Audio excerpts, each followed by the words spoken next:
All right. Hey everyone, this is Saniacs here. We have episode 1 of the podcast. We are basically going to cover everything that happened this weekend over E3. Pretty much. Of sorts. The best we can, because right now I'm missing my Bethesda note. All right, well, pretty much to get started, we have a lot going on. There was a lot of things that came up. We have our VR, couple of games that have been announced, some good, some terrible, some that really caught us off guard that we will be sharing in a little while. So EA had their showcase, which was probably half incomplete because, my notes only reached like half a page for them.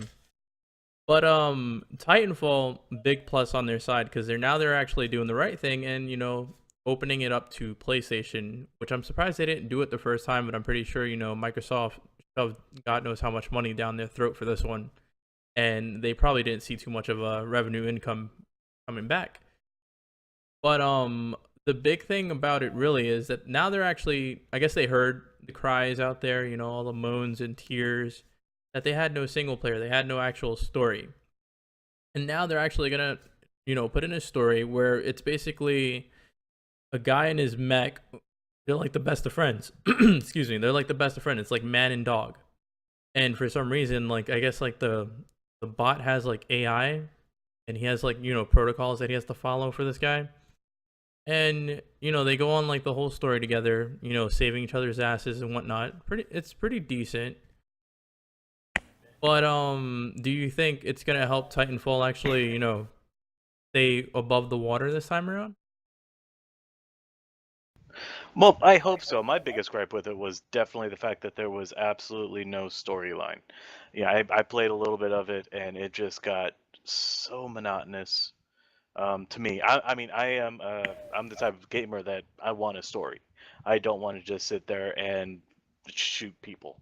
That's not what I want to And do. what about you, Templar? Did you I think it's a good thing that the single player was definitely needed because it is a really cool design. I mean, it's good gameplay. It's quick. It just my thing I'm more concerned about with it is more like, and I think single player is going to help because it's going to pull away from a little bit of the design. I wasn't a big fan of the multiplayer design. I wasn't a fan in Titanfall to where, hey, you win or lose, it goes on to the next map, and this whatever radio drama that's going on in the background just continues. It kind of felt like this, like, okay, yeah, I'm playing this, and we won or we lost, whatever, and everything keeps going. Like going to having a little bit more traditional in that sense, which is still there, but it's going to move over to that. But having the single player to kind of pull away to where they don't have to kind of throw a story into multiplayer at the same time, I think will actually be a good thing. And to me, it's totally 100% friggin' Transformers. I mean, like, I literally thought, I was like, did they like steal Optimus? I was like, no, that's not Optimus Prime, but holy crap, that's just pretty much. I was like, your main character, and it's like Shia LaBeouf. Oh, that and would you're be like, priceless. That's not what I needed. I would pay good money for that. That would be amazing. That's all that went through my head, like through that whole single player trailer. I was like, okay, that's what it's gonna be. There's Megatron. Okay, I'm fine with this. I would be fine with that. And Megan Fox just stands off to the side looking hot. It would work out. You know it. I don't know. It's EA. Everybody would buy it. Everyone will buy it. It's very true. No, it looks really good. Hopefully it plays really good, and they don't change too much because the character movement to me was what made it, and of course that's why Call of Duty used it in Advanced Warfare, was that just kind of quick wall scaling and running, just very fluid movement system to quickly kill whatever you need to kill as fast as possible. Yeah, that the controls in that were absolutely amazing. That's one thing that I loved about it was the controls, seamless motion between running on the ground to getting into the mech. It was beautiful. That's what sold it, and I think they're adding on to it in a way that will be good for the game and good for the series. All right. Well, hopefully And it good better for be gaming. good for gaming. I mean, that's why we were all here, right? So Mass Effect, I'm gonna just be honest off the bat. I remember you were talking about this earlier, Templar, and with the EA showcase, I think like literally Titanfall. I think was that the one that the FIFA was on? Yes. Oh Oh yeah, yeah, they own FIFA. there was You so got much so FIFA. much They FIFA. like I Oh almost yeah. wanted to buy the new FIFA just because how they like gave it up. But I'm not into the whole soccer thing. I'm not into sports. The Madden looked great. I could definitely tell you that, but I'm not into it.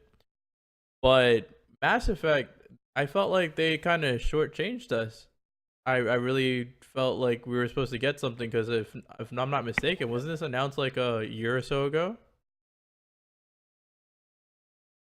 Yes, it was, or about so now. Um, yeah, and the trailer they released was the same trailer as before with like a little bit extra at the end. There was nothing to it, and I think that was kind of a whole general theme of EA's whole presentation was it was a lot of, hey, this is who's working on stuff, but we can't show you what we're working on. Like they kept everything kind of under covers for like almost the whole time. And I know we'll go over this when we start talking about Oh yeah, that's right Star after it Wars in because the that's same exactly sense, but that chain of events when yeah, it's like it like started to get watered down with after the Mass Effect. That's where it started just happening, and it was ridiculous. it stressed the part of Mass Effect that wasn't important, and that's kind of what it's this idea of this. It'd be like going to see a movie, like say something big, like say you went to go see the Avengers, the second Avengers, and either of them. But before you saw the movie, they showed you all the green screen work. They showed you how they did the stunts. They showed you how everything looked before you actually got to like experience the magic of it. And I think in a way that kind of cheapens it because Mass Effect has been about the experience, about the story, about the characters, about you connecting to everyone. Because it's always going to be, hey, what did your Commander Shepard do? Hey, how did this turn out for you? Hey, who survived the suicide mission at the end of 2? Who did you sleep with? Yes, who did you sleep with? That's always important. Liara all the way. Yes, definitely Liara. 2 was a lonely, lonely game. But you go into this and they show it and they show these little snippets of, hey, here, I think they also, a producer from BioWare said that I guess the last name is going to be Ryder, Ryder, for the new character. I don't know for sure. I need to check it. It was posted through a Reddit post. I need to go back and look at it. But either way, they showed all this like, oh hey, here's making this game, but they kind of cheapened the magic of it to me. And I really wanted to see more of what's going on, and they showed that little snippet of it, but it wasn't much. I mean, they EA stressed so much on the making of everything, so I don't know. I have no idea. The It wait felt and like see we thing. got cheapened out of the whole deal, and then it got even worse with Star Wars because there's a lot going on in the Star Wars where you have your Lego Star Wars coming up and out. They're gonna add on to mobile game, and they're planning to add on to Battlefront, and also there's actually a section in ER for PlayStation that's next to Battlefront. Yes, the was it X-wing Yeah, the mission? Is that X-Wing what they one. called Yeah, it? it was X-wing. Yeah, not X-wing. X-wing mission. That's the cry Oh right God, now. I feel like we're gonna. Oh yeah, just one Yeah, single mission. yeah. They're like mission. They're like That's just about it. one. Oh, well, yeah, we'll see. It's like, really, you're stopping at one? Okay. Yeah. Yeah. Star Wars. That to me, and that may have been my biggest letdown this entire E3 was like right at the beginning was, hey, all these studios are all Visceral, Motive, Dice. Everyone is all getting together, doing their stuff, having all these Star Wars games coming out. And what did we get? Oh, hey, this little trailer where they have, the characters, there with the developers as they're working. We get 6 seconds of Visceral's game. I mean, you bring Amy Hennig out to talk about, oh, hey, we're working on this amazing. Here's Uncharted Star Wars edition. Guy walks out of into wherever he is, whatever desert planet it is, and that was it. No title, no nothing, no, hey, here's something to look forward to, really. It was just this montage of people working. There was no star. I mean, it was Star Wars because there was Star Wars music going on. And there's R2-D2, but there was no actual hey, this is awesome. We are getting something. All of it. Ugh. Hey, there was BB-8 as well. And then there was BB-8. I love BB-8. It was very depressing. Yeah. Yeah. Well, he's an amazing little toy, but they didn't. They were more. EA, I think, in general, this entire E3 was more stressing, hey, we're doing a lot of work. Look at us work. Work. Yeah. And we're going to make it seem like we're hardworking, so with whatever comes out, you'll know, oh, well, they worked really hard on this. And, of course, we'll go over it later when we talk about, of course, obviously, like Sony's or Ubisoft's presentations that were quite a bit different than that. But it just seemed like they were there doing hand motions, and it was really just a, hey, Battlefront. Or not Battlefront, hey, Battlefield 1. And that's really what mattered. Everything else was kind of this whole, we got to fill this hour somehow. So, moving on, pretty much we had EA, they did their thing. They showed a couple of things with, was it the blimps, Battlefield, versus, of course, Star Wars was, like I said, a letdown. Oh yeah, Battlefield. My mic wasn't working during Battlefield, so I just want to say Battlefield 1. I think it's going to be kind of boring, but kind of awesome at the same time, because the technology back then, not the greatest.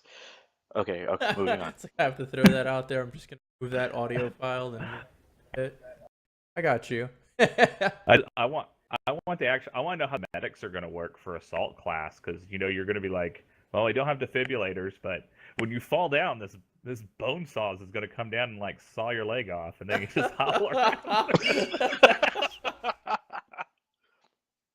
Yes, of course. I totally take it. That's how it works, right? Yeah, bone saws are magic. It's magic.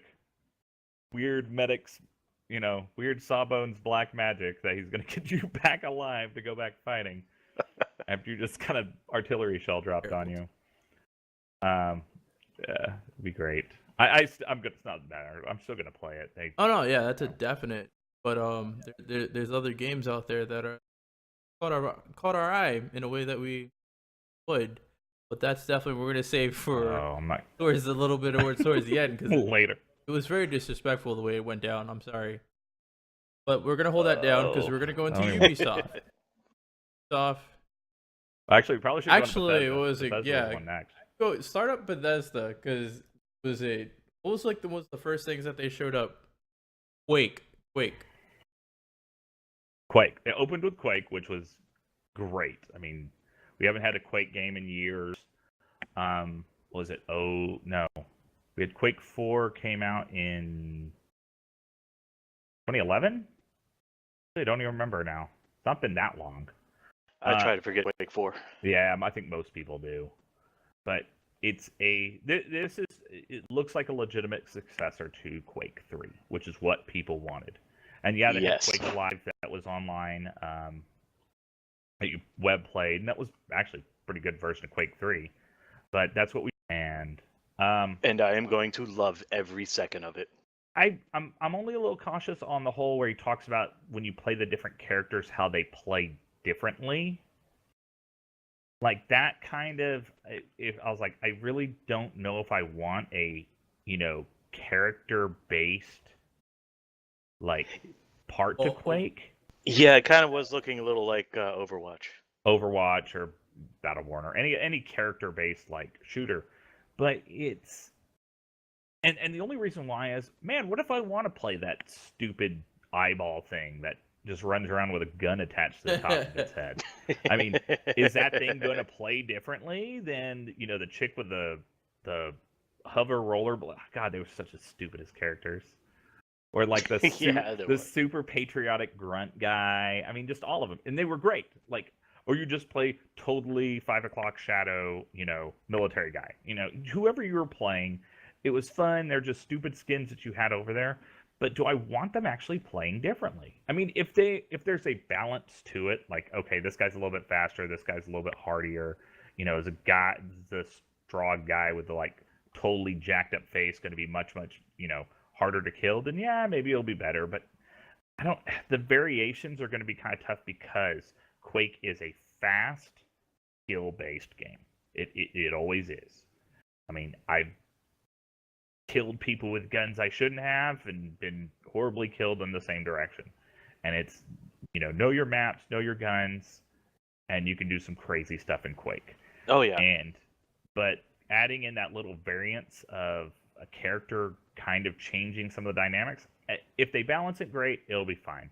If it's not, you're just going to see one, it's going to be like Overwatch, and you're just going to see 6 bastions everywhere, and you're like, Oh, that's actually what's going to be scary about Well- it. If you're talking about the whole character development and whatnot, if they're actually going to do something of that nature, that's probably what's going to end up being the issue. You're going to have your favorites. You're going to have these are my mains. But if it's going to be anywhere comparing into Overwatch, are they going to actually have it where it's a strategic thing to have certain characters out there? I mean, if they do, then we have more options, and yeah, it might be great. But I mean, we'll have to see. I'm kind of going to give id a bit of a leeway here because they've done great with the past couple of titles that they came out with ever since they were brought under their wing. But I mean, Wolfenstein was really good. Doom, I haven't personally played it yet, but I hear it's absolutely amazing. Doom is phenomenal. And the demo's is out. very good. Yep. The demo is out. Definitely check that out. Then that shall be played. Well, Quake is I'm very excited for Quake. Like you said, it's been a while since we even seen a Quake. For them to even announce Quake, that was really left field. But it's kind of scary how they might actually go about it. But we're gonna see. I'm pretty sure there was supposed to be like a type of beta to it, like a stress test. I don't know if that was the one that you could sign up for. Well, we'll see it Quake. Yeah, they'll have more information about it on QuakeCon. Away. So I'm going to try to go this year. I think I'm going to finally buckle down and go. It's not like I have to. Oh, where's QuakeCon located at? Oh, okay. It's in Dallas. So Yeah. pretty much other things that came out in Bethesda, they had their Elder Scrolls Legends, another card game. This one's definitely going to be available on PC, obviously, on Android and iOS devices, which is a big plus. I feel like I think this was the one that actually kind of takes from Hearthstone in a sense with your hero characters and whatnot, but they have their own play to it.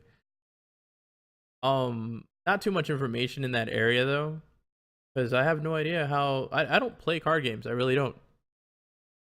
I played Hearthstone for a little while. It was pretty fun. Other than that, I've never really tried any other card games. Maybe Yu-Gi-Oh, but that's about as good as it gets. Like, I don't know. How do you guys feel about Elder Scrolls? Yeah, the last card game Legends? I played was meh. The last card game I played was Magic the Gathering back in middle school. So yeah. I collected those cards, and I've got to try to play that game. They were great looking cards, though. They are definitely good looking cards, and that's why I tried playing it. And then it's like, wait, I have to do math? No, thank you. I was informed there would be no math. What kind of game does math? Supposed to do it for me. I think the biggest thing for Legends is the fact, yes, they're going on to mobile devices, and that's going to be huge because that's the market you need for it. Hearthstone wouldn't have the saturation that does if they weren't on iOS, and they are on Android I think as well so now, right?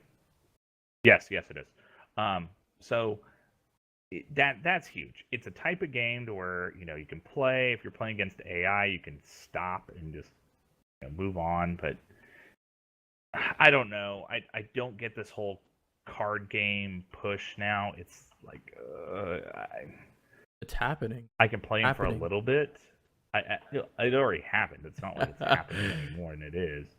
But it's just Yeah, it definitely happened. I'm just not and it's not even I'm not a fan. I just okay, cool. If I ended up getting it, I'd have it. I'd play it every once in a while, maybe. But I think Bethesda stressed it a little too much. But, hey, good for them. They have a card game. It is what it is. People will play it. I'll try it That's out, especially because usually when they land on the mobile devices, they are free. So I will definitely try it out just to see what it's about. I mean, Elder Scrolls, their games are amazing. They're great. Definitely gonna get back to Elder Scrolls because I have a couple of confessions to make with Bethesda because it really seems like I really did a lot of bad with Bethesda. So yeah. Oh What Lord, did you do? we'll get into it, especially when we have to talk about Skyrim and Dishonored. But yes, Yes. Fallout 4. I didn't even expect anything to come out for Fallout 4. I thought they were done with what was it once they came out with that last expansion, Far Harbor? I thought they were just done. That was it. Like that was your $24.99 and that was you're good to go. But I'm assuming the $49.99 that came out after that is probably responsible for a lot of the stuff that we're seeing now. They have announced pretty much some add-on content to the name of it, Fallout Shelter. So that was a big plus. That's a great game for the mobile. And now they're actually adding in more stuff. And one of the things that really stood out for me for Fallout 4 was that you can build your own vault. I think that's amazing. And I think you could do experiments on your dwellers and stuff in Fallout 4. This is not to be mistaken with Fallout Shelter and all the little stuff you can do with that. This is actually your Fallout 4 played on your PlayStation 4, Xbox One, your PC, and Altmaker. That's fucking huge. Like to me, that's huge. Yeah, I honestly couldn't really tell if it was an add-on to Fallout 4, if it was going to be a standalone thing, because they didn't really say it was definitely for Fallout 4. It was like made with Fallout 4 stuff. It's Fallout Maker, or whatever it was called. I can't remember. I think it is. I want to say that's the second DLC of the workshop ones, because the first one's a workshop one that adds a bunch of new things like conveyor belts and elevators and stuff like that. Yeah. And then the second one was the vault making. So, and of course they did, announce that Fallout Shelter is coming to PC. They updated the graphics a little bit with it. But I enjoyed the Fallout, the actually building your own vault, because when they were right at the end of the trailer to it, it cuts back and it shows a view like you would look at Fallout Shelter, this big like side cutout view, and I was like, oh, they've just gone absolutely ridiculous with it. But more than that, yeah, they gave us a new story DLC, the Traveling to Nuka Land. Oh, so that's actually a story. Yeah, that's going to be more of a story-based DLC is what it looks like. So you're actually traveling to another part of, if not outside of, Commonwealth. So, but then that's where it's going to end. So whatever happens there. Honestly, to me, DLC on this has been light.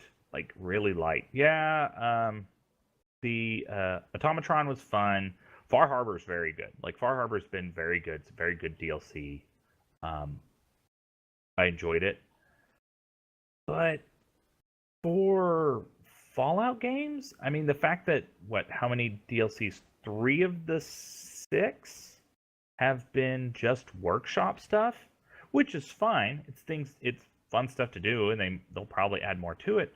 But I don't know. It just seems that we've kind of got spoiled, and a lot of it would be we got really spoiled when it came to story DLC with New Vegas.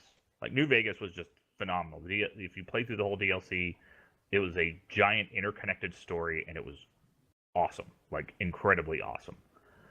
And mind you, Obsidian did that, not Bethesda themselves, but even Fallout 3 had a bit more. I mean, you had Broken Steel, you had Starship Zeta, you had, what was the other one? The Pit. Yeah, the Pit. What was the one? The one where you go the riverboat and all the Anchorage? little creepy redneck mutated guys. Oh, the Operation Anchorage, which was the worst of them, and that was still actually pretty good. No, Yes, I agree. mainly because you got that sneaking suit afterwards, and it broke the game. That was what the best part about it was. Like, wow, this game is totally broken now because I have 100% sneak and everything's dying. No, what was it? Oh my gosh, I can't remember the free go, and it's like all these like creepy mutated redneck guys. I would have no clue. Oh, someone will probably post it and be like, oh yeah, that one. Anyway, they were all really good. Well, even if they're not even so much really good, but they were all like kind of in-depth story missions. And having this many workshop missions just seems kind of, yeah, they stress out a lot in Fallout 4, but I don't know. It's just not the same at this rate. It's not fun. I mean, they're spiffy, and I'll enjoy making stuff on conveyor belts because that's just hilarious. But yeah, it just seems kind of light on it. But, yeah, I definitely agree. There was definitely a lot more story missions in the other, story DLCs in the other Fallouts. To only have 2, right? Or 3, sorry. To have 3,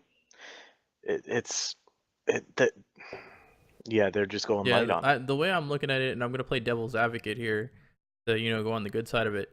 The way I'm looking at it is like they're giving more of just an open, like, create your type of deal. Like, I've seen some crazy creations that some people have done with these little workshops, and it's crazy. Like, to see like the vault situation, like people actually building their own vaults and what they can do, because now you have your dwellers and you can experiment on them.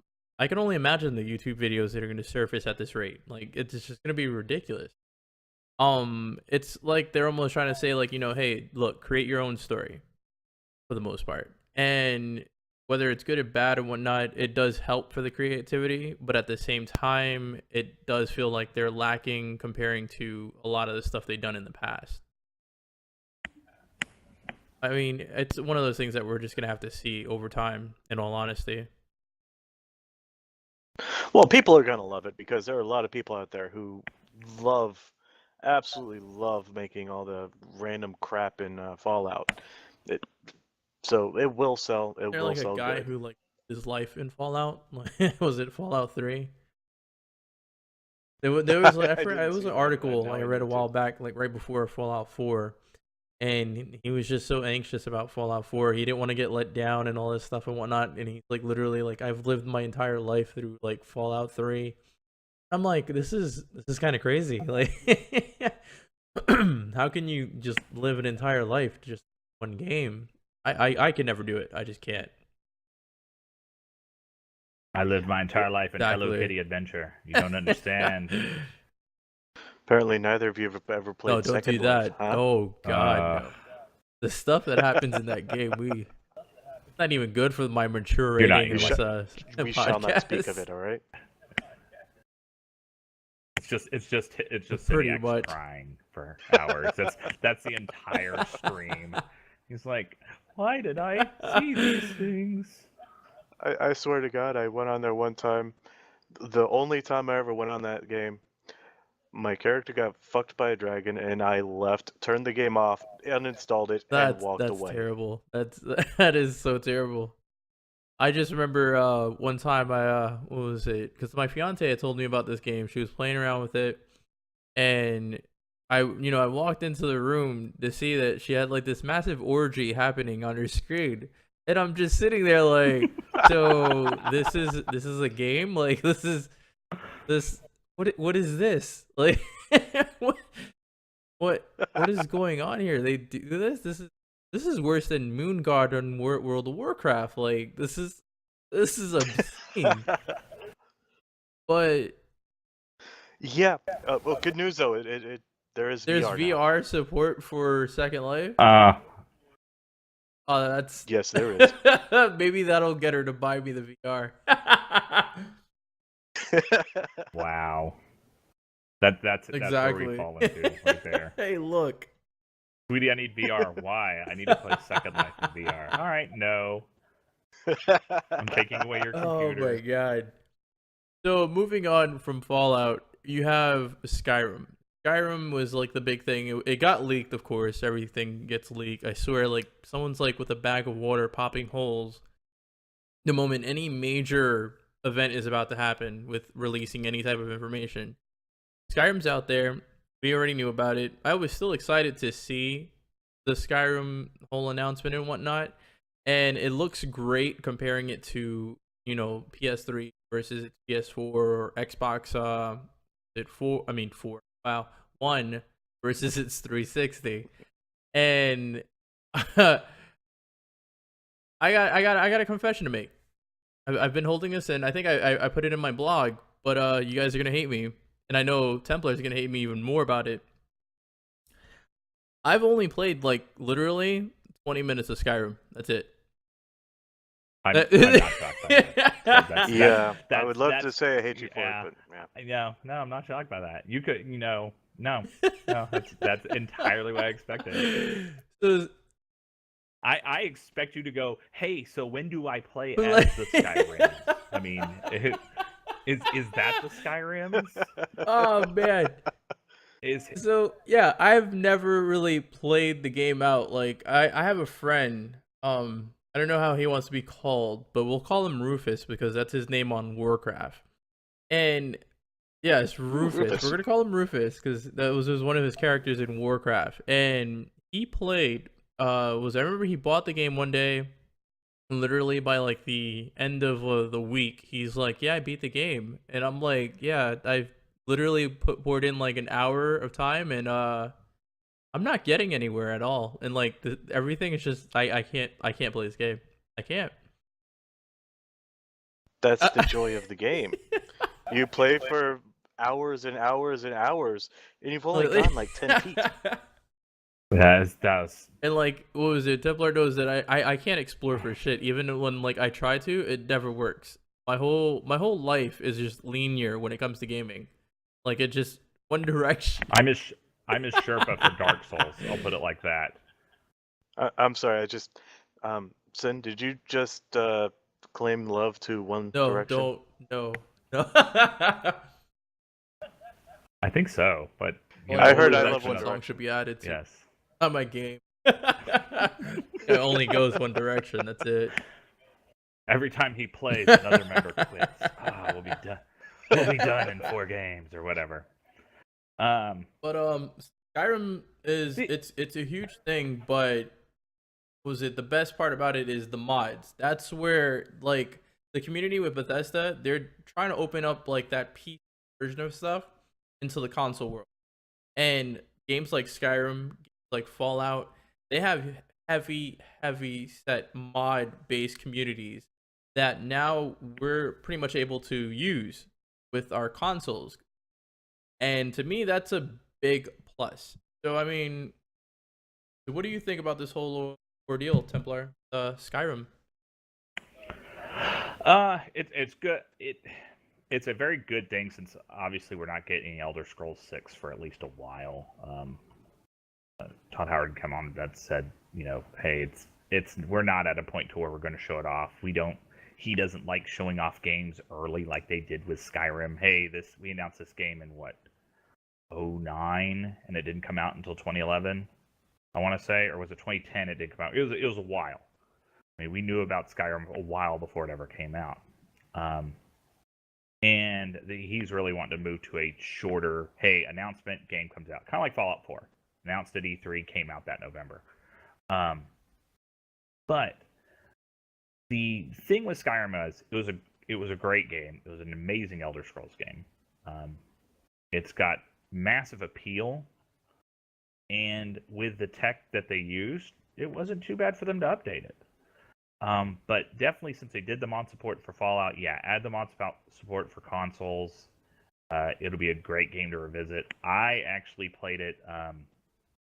My daughter was born at the beginning of December in 2011. So that was like my first. I got it when it came out, and then when she was born, I was on paternity leave and just played Skyrim. Tons of Skyrim. I think I logged in by the time middle of December. I was already probably at like 140 hours or something stupid. Yeah. Oh, you have no idea. Battle Mage, every Elder Scrolls game, every time I always go with the same like setup, and it worked great. But it, them updating it, them adding the mod support can not just be better. It's going to bring more people to the game. It's going to honestly, it's something that's going to give them more time to really, because they're not going to be working on anything anymore. But right now, probably the next Elder Scrolls, unless they start releasing some new IPs. I mean, actual Bethesda, game studios, not Arcane and Dishonored or any of the other ones. But we'll kind of see what we get. Yeah. I actually still have my 360 just in case I get the Hinkling that I want to play Oh, and I'm Skyrim. still waiting for that Hinkling. It's right there on my PS3. I bought it. I think I bought Skyrim, if I'm not mistaken, for like $5. I remember I bought Fallout 3 for $5 and actually went through it before Fallout 4 came out. And I think I almost finished Fallout New Vegas. I forgot what happened towards the end. I think I got myself stuck with like really bad decisions. really, really bad decisions. You make a lot of in and bad out decisions. So another one that took go ahead. Well, hold on real quick. Let me get this straight. You like the Fallout series, but you can't play the Oblivions? I'm sorry, Elder You Scrolls want to know series? why specifically? Well, Fallout, it's like the, I don't know, how do I even put this lightly? You have no idea what you're talking about. No, that too. I have no idea what I'm talking That's what about. I'm gonna go with. But it's more like the easy man game with VATS. Even though like VATS was it for the most part, now it's almost a little challenging, a little. But what was it when it came down to VATS in Fallout 3? It was like this is it. Like this is great. I could go through this without a problem.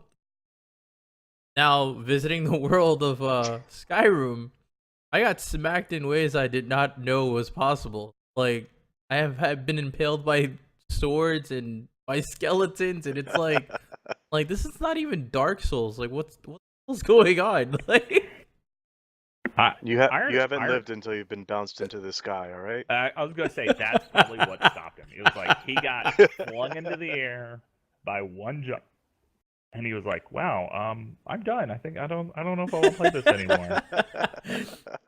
I just wanted to go by that dead mammoth, and now there's this giant. He keeps stomping me." My goal in that game was just to get high enough level to kill them. It was so great when you do. Oh yeah, it was amazing. That's priceless. What was it? My goal was once you got the time stop shout, like all the way maxed out, like all 3 words, and then you'd use that, and then with dual wield and flurry, and it was it. Nothing survived. Dragon Priest didn't survive. Dragons didn't survive. It was just like it's getting Elder Scrolls are all about getting to that moment to where everything suddenly becomes ridiculously easy, and then just letting it go. You're like, I'm good. I can annihilate everything. Oh man. Yep. And now talking about that, the leveling part of things with Skyrim and whatnot, Elder Scrolls Online, they had a bunch of things that they're doing. I think Dark Brotherhood content expansion is supposed to come out like later on, either this week or next week for PlayStation 4 and Xbox. Yep, stabbing pretty simulator. Much. That's what it looked like. It was kind of ridiculous after a while. I was like, wait, is that actually gameplay or is it just that's it? I don't know what's going on. But the biggest announcement coming this fall for Elder Scrolls Online, and this actually made me want to actually play it again, even though it was pretty trashy at first. Well, not at first, towards the end, because everything was so damn repetitive. It got dried up real quick. It's called One Tamriel. One Tamriel is basically a way to make you, I guess, like it unlocks everything for you to play, and there's no level restrictions. I don't know how that's going to work with gear. I'm pretty sure it's going to be like a scaling system that's going to go up and down, because they have the scaling system within their PvP. They have, what was it? I forgot what level was max that you can hit when you get out there, but they have the scaling system.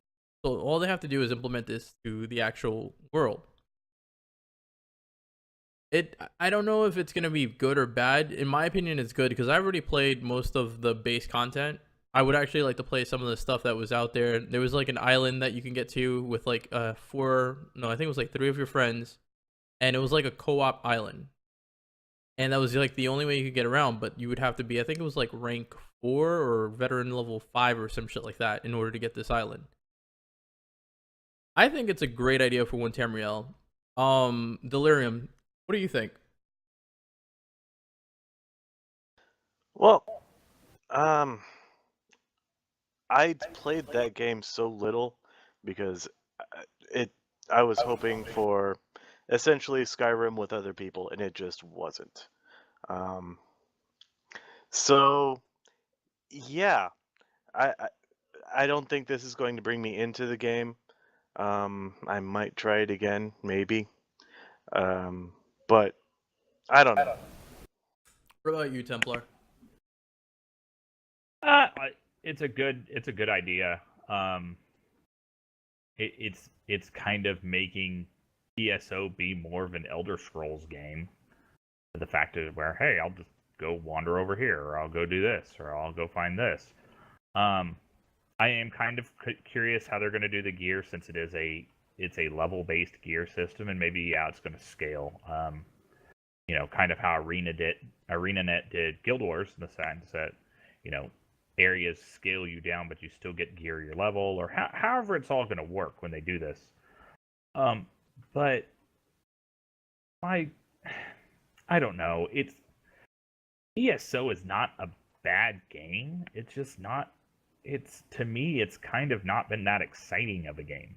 It felt like a watered down Elder Scrolls that didn't have that whole like, hey, I am making some big change and doing whatever in the world because here's 5 other chumps doing the same thing. But adding the exploration and the ability to go wherever the hell you want, to me that is a good step in the right direction. I just don't know if it's going to be enough of a step to really make me want to go back and play. I reinstalled it the other day, and I was like, well, I'll kind of mess with it and see, but I don't know. I mean, heck, to me, the biggest thing I hated was just that initial class system was just crap. Like, I did not like that at all, so I don't know.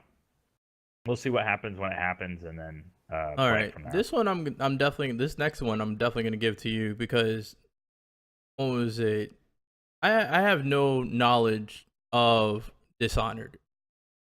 I've never played Dishonored. I've seen it. I'm not too much of a fan with first person shooters when it comes down to it, but Dishonored I think is first person. It's supposed to be like I want to say like a strategic stealth type of game, but apparently they keep preaching the fact that you can play any way you want to play. So Dishonored 2 is supposed to be coming out, I think, like in November, and it's supposed to be 15 years after the events of the original. From what we've seen in the actual videos, it looks crazy. Crazy enough that I'm actually going to go try to get Dishonored 1 and actually play it out. But as far as story-wise and everything that's going on, I have no clue. So, yeah, Templar, how'd you feel about all that? It looks really good. Initially, when they were just kind of going over it, I was like, okay, it's great. I think it's a good thing they're giving Corvo a voice now rather than leaving him being the silent protagonist. I don't know. To me, the whole world, the time of silent protagonists is just end. I mean, it doesn't make sense when a bunch of characters are all talking to a guy that just goes and doesn't say anything the whole time, just nods. Looking at you, Final Fantasy 14. Oh my god. But or actually, what maybe just off topic a little bit. Well, not on topic of that, but the fact if you didn't play the Stick of Truth, because the character in that the kid you play, the Dragonborn, you play in Stick of Truth is a silent protagonist. But the funny thing is they constantly make fun of that. Like your parents are like, "Oh, we love you, son." And they look and they're like, "Oh, I love you too, Dad," because you just stand there and stare blankly at them. But it's a good thing. It adds a little bit more character, especially since he's not the main character by himself now. But the original Dishonored game was great. It's a it's a first-person stealth game, essentially. I mean, it's I say essentially because technically, yes, you could go through and try to fight everyone, but unless you're really, really good at the combat, you're going to get hosed. But the thing that made Dishonored great was that it gave you a good amount of just abilities and paths and everything to where, you know, you had multiple ways to solve a problem. Were you going to assassinate the person? Were you going to capture them?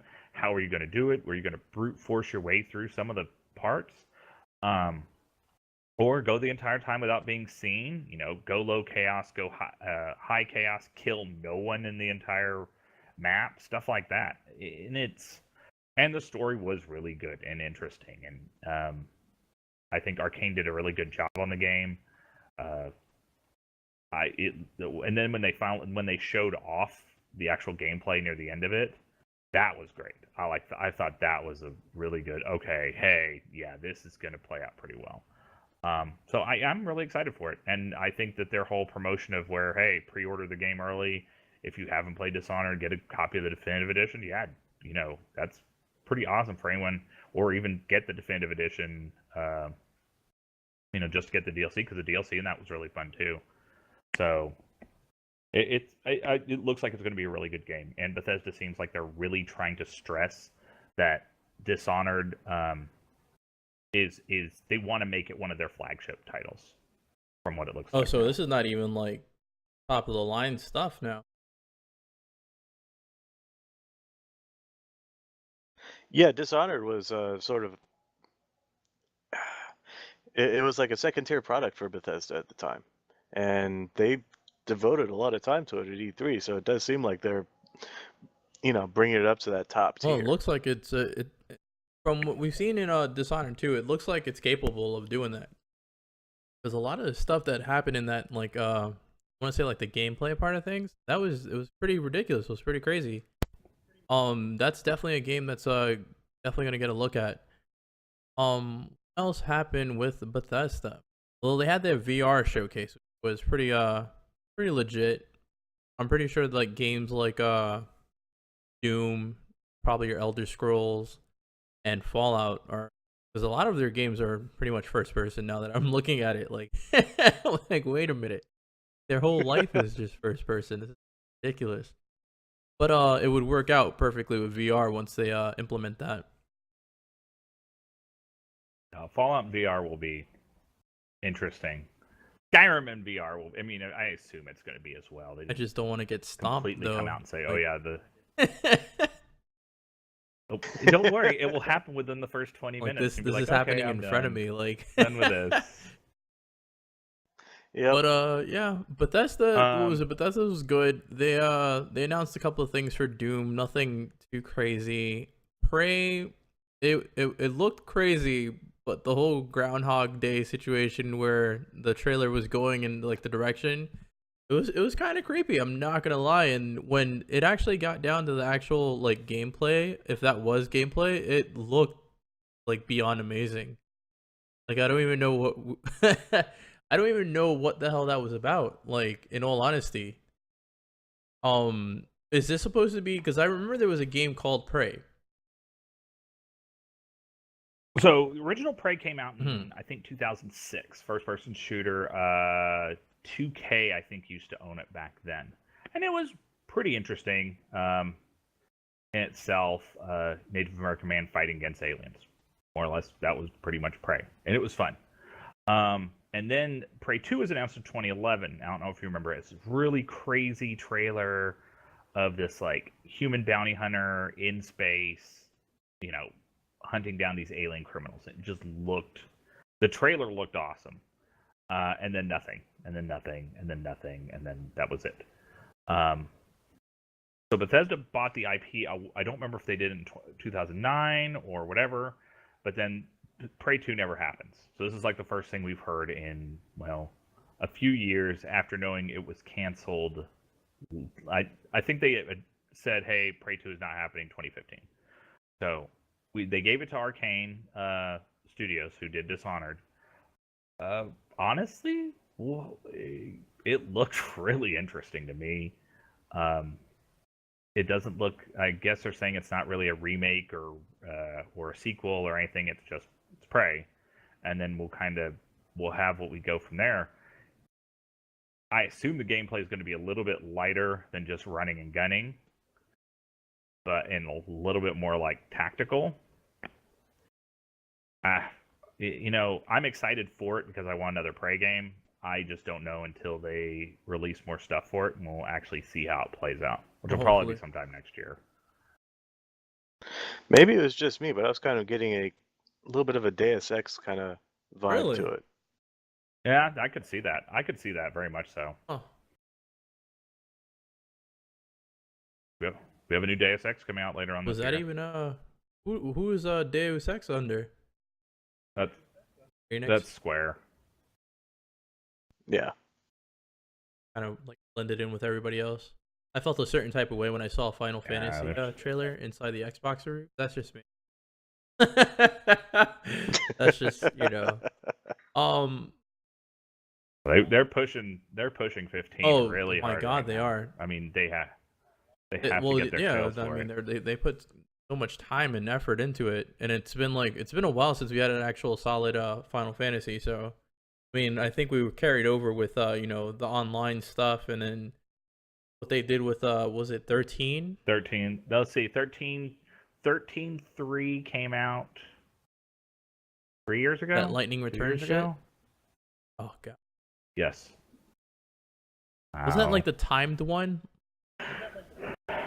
Yeah. Yes, that was a timed one. The worst system ever. There's still a reason why, me being a huge Zelda fan, why I still don't like Majora's Mask. Oh yeah, I forgot that there was a situation like that. I don't like being timed like that. I don't know. We'll definitely see what's gonna happen with Final Fantasy 15. Like how it all goes down. I mean, it's not gonna do those same exact things. I know they're gonna do a whole lot better with it. Yeah. Hope they don't go down that road. But yeah, pretty much everything else with Bethesda, and then obviously they ended with Dishonored 2. We already talked about it. The gameplay was great. It's going to be a game we'll see, and it's going to be really good. But they didn't really have too much else. No new Wolfenstein. Which is but what about that little Easter egg, man? Still did not see a new Wolfenstein. I can say anything, go new Wolfenstein, and put that on a screen, and then they're like, "Hey, where's the new Wolfenstein?" You're like, "What are we talking about?" And just walk off stage. I mean, that was probably what I wanted to see the most, because that game was just that game was brutal. So good. It was such a good game. But I mean, all in all, Bethesda did fine. There was nothing like where I just like gushed and got really excited about, other than like being excited that, hey, they are going to be releasing a new Prey game. And that was my excitement. I have Skyrim. I'm probably like the only person who's like super excited. It's like, yeah, but I've never played it, and everybody's like, what? You can't play the remake. You got to go back for the original. No. I see. I play it on PC. I already have some of the mods that make it look. I mean, you should go to the subreddit for Skyrim. Oh yeah, some of those mods are amazing. You see these mods, and you're like, how is your computer not on fire now? Like, from that mod. It's like mind-blowing how the processing power required for like some of these E and B or anything that just like mine. One of my personal favorites, stupid as hell mod. It was a high definition blood. Dumb as hell. All it did was the actual like image or the mesh of blood was a lower quality than the rest of the game. I don't know why, it just was. So they did it, but it also had like blood that would like squirt out the character whenever you hit him, and it would like kind of pull up, and I was like, that's so cool. And I'm just running around like slashing people, like looking at it, or get better water effects. So it does look good. I wasn't excited for it because I was like, it's Skyrim. I'll get it, or I'm gonna end up apparently getting it anyway since I have everything on Steam. But it wasn't really anything to be really excited about. So I don't know. Yeah, that's my gush over it my happiness right there, and maybe some Dishonored. That's about it. Dishonored. Now we're gonna Dishonored go will be good. into Well, I'm we're gushing gonna over skip Skyrim over too, into a very popular topic for Templar. I know this is gonna hurt him a bit, but I mean there is some good to it. There is some, but Ubisoft. Yeah, I hear they're your favorite developer. God, you guys really want me. You know what? I'm going to tell you right now, right off the bat, no opinion on all of it. There's no like, oh my God, just they're a mess. Zero Like, zero opinion on everything, because you know I'm gonna ask you about one thing in specific, because I already had opinion about it. I was actually in the negative for it. No, I'm not going to go. No, hell no, Assassin's fuck Creed that. movie. Like that's Sorry. We're not talking about movies, even though like I forgot who I told like me. He was Michael like, yeah, Fassbender you and know, stuff. I'm not going to go it's see still, it. it's electronics, you know, whatever. No, fuck movies. Like shouldn't be an E3 right now. But what was it? Ubisoft came out with a game called Ghost Recon Wildlands.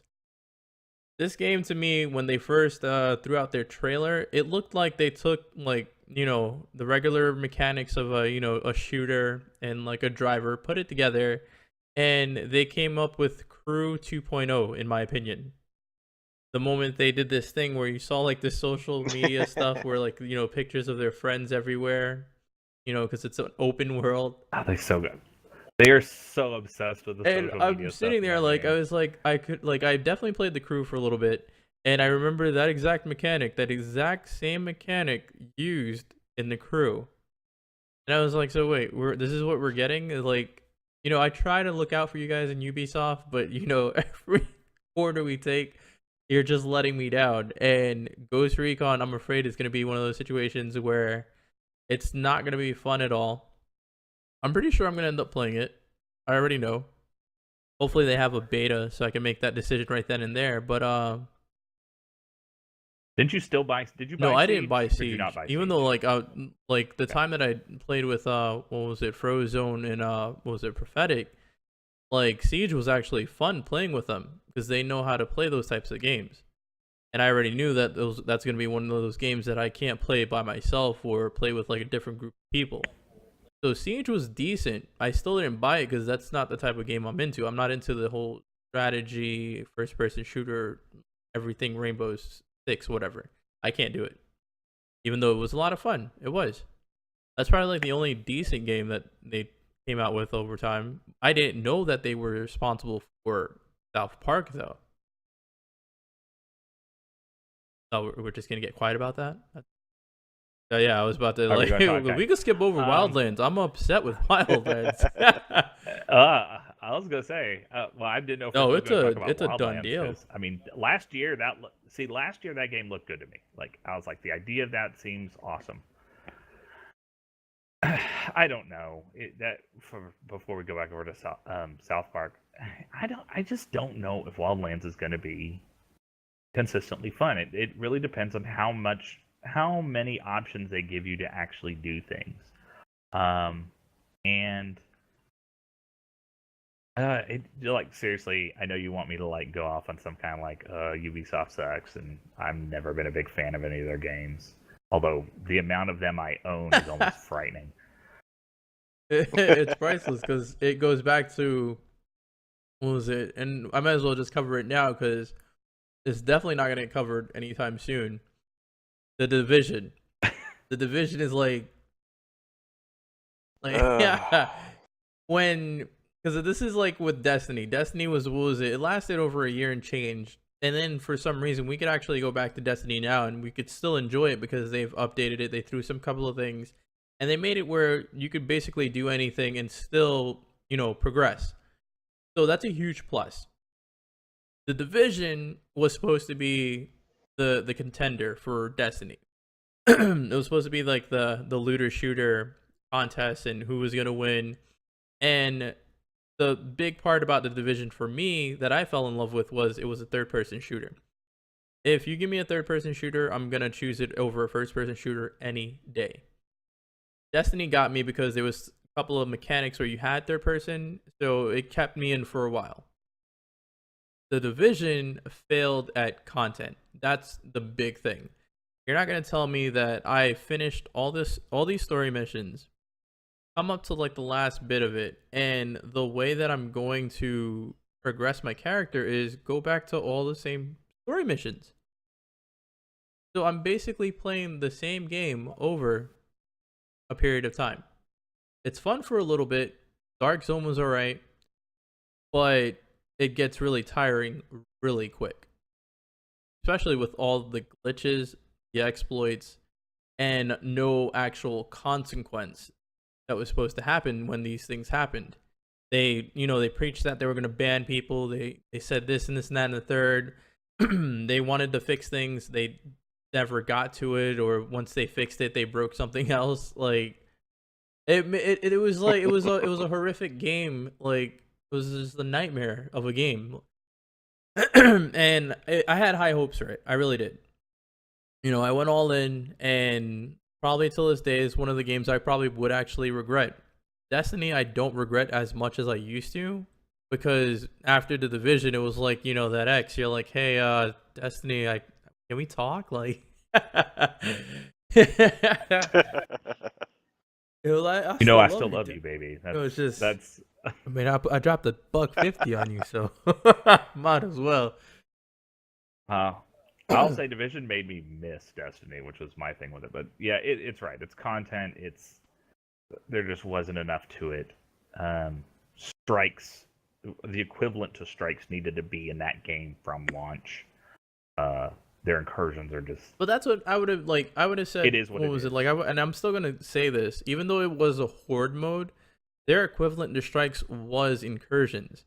What pisses me off the most is when they start tossing the word raid.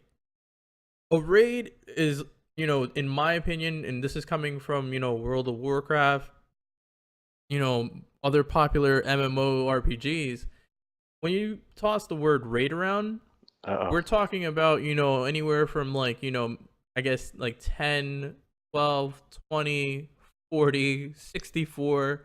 We're talking about a massive party going into, a crazy amount of content and getting really high-end gear. And there has to be a presence of mechanics and, some sort of like challenge to it. When we played the incursions, it was probably the most depressing thing, because I found out the other way around. I found out when I ended up in a group that was doing the glitch that the moment they finished killing the tank, that was it. So you stay in that first room and that's it. You kill people, you put a bomb on the tank, blows up, you kill people, bomb on tank, blows up. And then eventually you get your gear. That was your raid. Yeah, that's not fun. That was horrific. Although I will say, watching those people line up during the beta to use, I can't remember what they were using, but to use a terminal. Oh, and they would block doorways and shit like that? That was amusing. Oh, yeah. And people would get so angry, but like, that's what happens in the beginning of the game. So there's always going to be your set number of trolls ready. Once they find something out, that's it. You've added player collision in the wrong game. That's what you did. Like, yeah, that was really bad. Terrible. Yeah. But I mean, it is what it is. None of us are going to go back and play it. I mean, that's already kind of a given. But we were going to talk about South Park, and the new South Park looks good.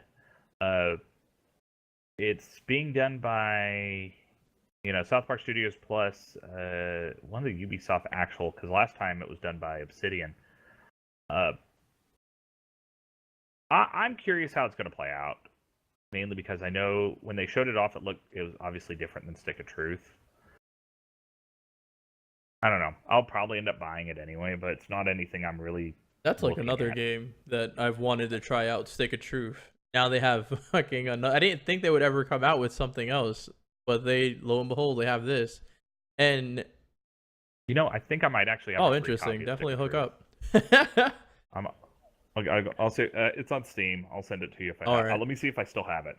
But if I still have it, I'll send it to you. What was it? Stick of Truth? What was it? I've seen some of the gameplay, and it's kind of interesting because it's like an RPG sort of thing. But like a lot of the stuff, like you were saying, like they would point out like stuff like I want to say like Deadpool, because that's what I was at first before Stick of Truth.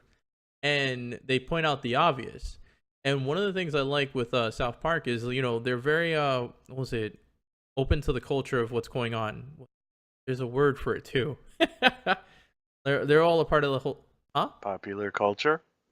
I guess popular culture, like the whole thing. Yes, pop culture. And what's amusing to me is, like, in the trailer that you see for South Park, they're talking about, like, I guess recording their movies. And like they wanted to be like superheroes for their movies, and they had like the phase 1, phase 2, and phase 3, just like Marvel. And then like it was so racist on the fact where like the black hero was like, hey, like, when am I getting my movie for phase 1 or something like that? And he's like, no, you have to wait till like phase 2, because that's what Marvel did. They wait for a while and then they give the black guy a movie. I was like, what? Like, how? You shouldn't be I shocked know by I that shouldn't be at all when like it comes shocked, but down like to- my mindset is like, this is supposed to be a game, so gaming is not up there yet. Like, there's some games, yes, like The Witcher blew my mind with all like the nudity. It was like, what's going on here? Like, why is he naked? Why is she naked? Why is everybody just naked? Like, what? Don't ask questions you Exactly, don't want like, the answer yeah, to, so you alright? just Yes. go with it. And now I got like this South Park game, and it's Yep. like, yeah, it is South Park, but I'm here thinking, game wise, and I failed to realize that my games are Never evolving should be day by day. shocked. You need to play Stick of Truth. If you play Stick of Truth, you will realize Stick of Truth essentially played out like a season of South Park. Like, that's how the game played out. I think you beat it in about maybe 15, 20 hours, maybe, if you stretched it out a bit. But that's what it was. It was a legitimate South Park game. That's wild. And it was great. It was such a good game. I'll see if I have that copy. If I have a copy, Alright, awesome. I'll send it to you. So I think I got an extra one out of a Humble Bundle, and I was like, oh, extra copy of South Park. I love the way that they announced the Stick of Truth, though. I don't know if you guys watched the episodes, but they did the Game of Thrones spoof. And at the end of it. Oh yeah. Yeah, Oh, 3 that was episode long. hilarious. That was a great end of that season too. Oh yeah, it was. It's like, you should go outside and play with the stick, and there's like, Really? Like the illest plug right Yeah, there. that's Like- Oh man. it's like, we shouldn't play video games anymore. Let's go outside and play. And then there's like, Stick Wow. of Truth. So for Yeah. me, that was pretty much that was pretty much Ubisoft. There was a game that was kind of interesting, but at this point, I'm not really gonna talk too much on it, because I definitely want to get into PlayStation. But what was it? For Honor, it's a decent looking game. It looks like they're gonna have like a huge like story to it, but the concept behind it and around it, I guess, so to say, it's not. I don't know if it's gonna work. It really doesn't seem like it's gonna work. And then, like Templar said, this whole squad-based situation. So I don't know. It just doesn't, like, it looks great. I know there's a certain mechanic to the way you fight. It's like it all depends on like how you like hit them. Determines like if your shot's gonna be effective or not. It seems like too much, in my opinion, but that's something later on that we could definitely hit up on when they start updating. I'm pretty sure there's supposed to be, I think, a beta for that at some point in time. I would check in the sites just in case. I'm probably gonna have the links for any betas, demos, and stuff like that that's gonna start happening for any of these E3 things under the description once I put this up on YouTube. But moving on with PlayStation, I got home, I think around, I want to say 9:40 something, right? I hopped in, ready to watch the PlayStation stream, and the first thing they're talking about is the VR. PlayStation VR. I'm super stoked about VR, even though I wasn't too huge about VR in the beginning of stuff. But when PlayStation announced that they're going to be doing their thing, I was like, I might as well. I'm not too much into what feels like gimmicks, but it's something that I do want to look into. And if it's really that immersive, it's got to be something. and maybe later on, maybe it might make first-person shooters fun for me actually. A couple of titles they announced with their PlayStation VR. There was Farpoint. What was it? That was one of the things they had going on for them, which wasn't much. Your Star Wars had X-Wing VR mission. One fucking mission. That's all you're getting. That's it. Mission. Oh yeah, of course they're going to be more, but yeah, it was just maybe bad choice of title. Yeah, people will jump all over things like that. It's only one. That's it. They've only given us one. Exactly. And torches. You'll get one and like it. Yes. After the what? You play as a Tantive 4, you just get shot at for the entire time. What do? You fly in a straight line and then you get bored. Oh, that after would 5 be minutes. hilarious! Yay, thanks, EA. Like you fly into like one like ship into another, and it's like and that was the mission. Like what? So you get to experience your ship getting boarded. You're like on the bridge too, so you don't even see any of the. You don't see Vader get on the ship. You don't see anything. You're just like, we're getting invaded. Wow, we're screwed. That's it. That's terrible. Like that's yeah. A big plus that of course is gonna catch me because I'm a huge Batman fan. I'm a huge Batman fan, and they actually announced Batman Arkham VR.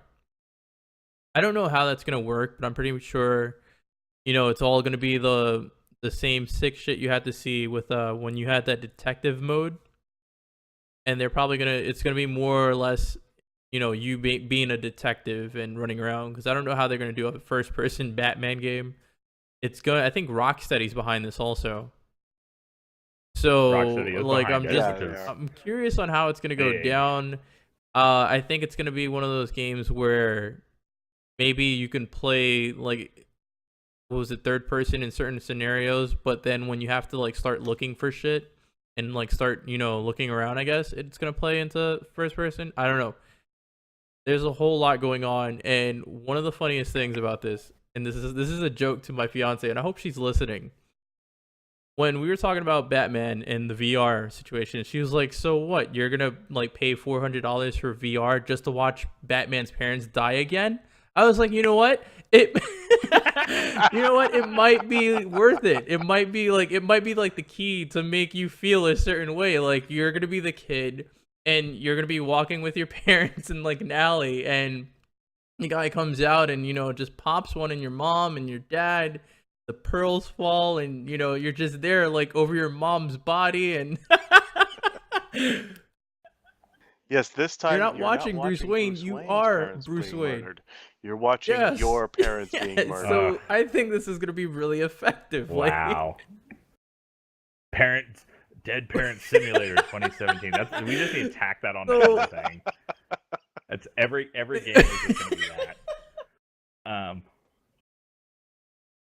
Dead Parents Simulator. Pretty much, like if she asked me, she's like, "It's gonna really be worth it." To me, it's gonna be worth it. I'm gonna like to play, something. I guess like my videos over here are like shitting out now, but I would love to play Batman VR. And if my parents die in this game, I'm pretty sure it's gonna be more effective than watching it over as Batman's parents are going. There's a spoiler there. Oh God, I forgot. Like that's kind of one of. Oh yeah, sorry. Spoiler warning. Spoiler warning. Oh, ironically, the video that's playing right now is Batman and Arkham. His mom's name is Martha, and so is Superman's mom. Let's not go into that. Oh man, no, that'll be a flight simulator. Superman. Yeah. That's about it. And then, Batman Arkham. It sounded great. They didn't show too much. The trailer's actually playing right now, but they didn't show too much of what's gonna happen. So we don't know what the fuck's gonna happen. But Final Fantasy, of course, they're plugging everywhere they can. They're plugging into VR now too. The game is supposed to. That was so bad. It was. No, it was terrible. It was like what? No. It wasn't obscene. It was dumb. It was like a bad Super Bowl ad where it was to me it was Puppy Monkey Baby all over again. Where I'm sitting there going, why is this a thing? Like I don't get. Okay, so you get to play as Prompto, who's the Noctis's blonde annoying friend with the gun, and you're playing the game in first person VR. With the hand sticking it out looked and like horrid. gun. Oh, it looked horrid. It's like he shoots with his gun somewhere above his head at all times, but like in front of him. It did not look good. It did not look good at all. It looked like just some kind of like, hey Square, what are you gonna do? We'll do this. And then hope that everyone forgets about it at some point, but the internet saves everything. So, Well, you yeah. didn't like when he turned around and had the VR goggles on his face and gave a little thumbs up. You know what's funny about that though? Like they've been doing that with a lot of Died games a little too. bit right there. Because what was it? I noticed that with PlayStation, because the PlayStation was the first one I watched. No, wait, Bethesda I think it was. But in Minecraft they also did that too, where like one of the characters that was using the Vibe, I think it is, that's on PC, right? Is it the Vibe? Or okay, the Vibe is yeah, the PC. Vive is PC. So he was using that one to play Minecraft. So now they have Minecraft obviously in VR also, but his character in the game had it too. So I'm like, I'm a little scared. Like I don't want my characters to like show up with VR when I want to like play it. Like it's gonna throw off my whole wardrobe. Like God forbid you got World of Warcraft and like your character has a VR and it's like there goes my transmog. Like that's it. Like. I don't think you have to worry about your character actually wearing that. It's more just for I hope promotional so. purposes. But yeah, Final Fantasy VR. I don't get it. I don't get where they were going with it. It seemed like an absolutely terrible idea in itself, and oh well. Yeah, the movement in it looked terrible too. It didn't look like you were actually moving the character. It looked like you were standing still, and then you would just teleport somewhere and start shooting, not and much then you movement was teleport happening. somewhere else. Well, I mean that's it's how you move in the. I mean, honestly, if you're playing it, you teleport all over the place. I mean, yeah, there's running and stuff, but if you're getting into a boss fight, yeah, Noctis does that. But I don't know. Why would the freaking crap would you want to play as Prompto? Like, already in what I've played in the game, I don't like him that much. I mean, yeah, he's okay. He's that overtly peppy, anime character that you're like, I tolerate you because you're part of the group, and that's about it. And the appeal to that, I don't know if that was meant to appeal to Western audiences or not. If it was more something for, hey, PlayStation VR in Japan, you get to play as the most annoying character ever that you guys probably love. But no, it was just bad. It was there. It really makes me think like, where were they going with this? Like someone in the office was like, this is really bad, and like we were like, just just roll with it. It's not going to be anything serious. The game itself is going to make up for it, hopefully. It was at one of Square's famous huffing glue, probably business meetings, where you're absolutely convinced that's what they do. Terrible. Well, it was just them saying, well, Sony wants us to have something for VR. We've got this game. Let's shoehorn something into it. Yeah, it has to be. At this rate, like there's nothing else that we could justify it to. But that was really about it for VR. Farpoint looked neat. If it really does go with that much, the chatter sound good. It looked good. If you like, dusty, deserty type environments. But I don't know. VR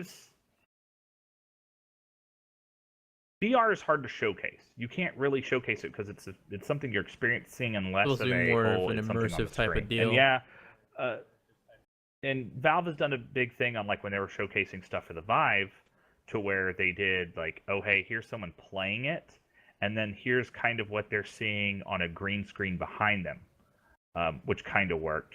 But seeing just clips of first-person stuff, yeah, maybe, who knows? Maybe the whole Final Fantasy 15 Prompto freaking stupid thing is going to be fun, but we don't know that because we're not experiencing it. But I don't know. The stress on VR is important because it's actually now really good. I've used it A friend of mine has an Oculus, and I've used it before, and it was neat. It was really neat and impressive. And the applications outside of just gaming are really neat with it. But when they showcase it so far has been very lackluster on stuff. So there are places that are getting VR setups in Best Buys and around the country. There's a couple in Florida, nothing near Central Florida though, unfortunately. That's got to be so gross, though.